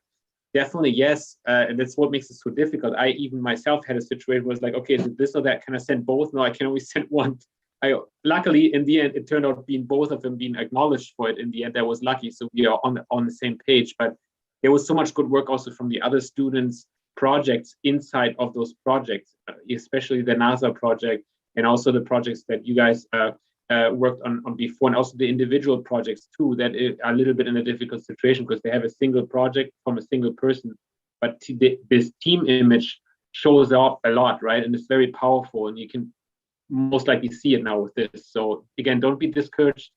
Take what you've seen from our comments, from the learnings, and feel encouraged to push forward. Push always forward. It's never too late. You're all in a very good shape. You need to just keep pushing. So and I think that's very motivating. I wish I could be in those days again. It's like 25 years, not 20 years ago now, but it's there's so much freedom, it's so much fun, you know. And no sleep. Awesome. Well, any final comments? Any takers? Fred, I see you there. I'm putting you on the spot. I'm here. Your students did awesome work again, by the way. I mean, I hope you saw in today's presentations, and I really hope you're proud of them. It's amazing work. Just congratulations to all the students, whether they win anything or not. It's having this experience is something that I wish I would have had when I went to college. It's something that I think you guys should, no matter if you want something or not, you should take it as a really good experience. And definitely thank you to Antonio and Claudia and Tom for the opportunity for us to collaborate with you guys on this. The work we see in the portfolios, the collaboration and the work we see in students' portfolios is 1,000 times better because of this. So, thank you, Fred. Awesome to hear. All right, well, we won't hold you up. We know it's dinner time. Thank you all again for taking the time tonight. Judges, again, special thank you to all of you, and the students especially. I know we've been up a long time. Let's keep pushing though. We can get some awesome projects to submit for next week, everyone. So with that said, good night, everyone. Thank you so much for coming tonight to our spring show. Really appreciate it.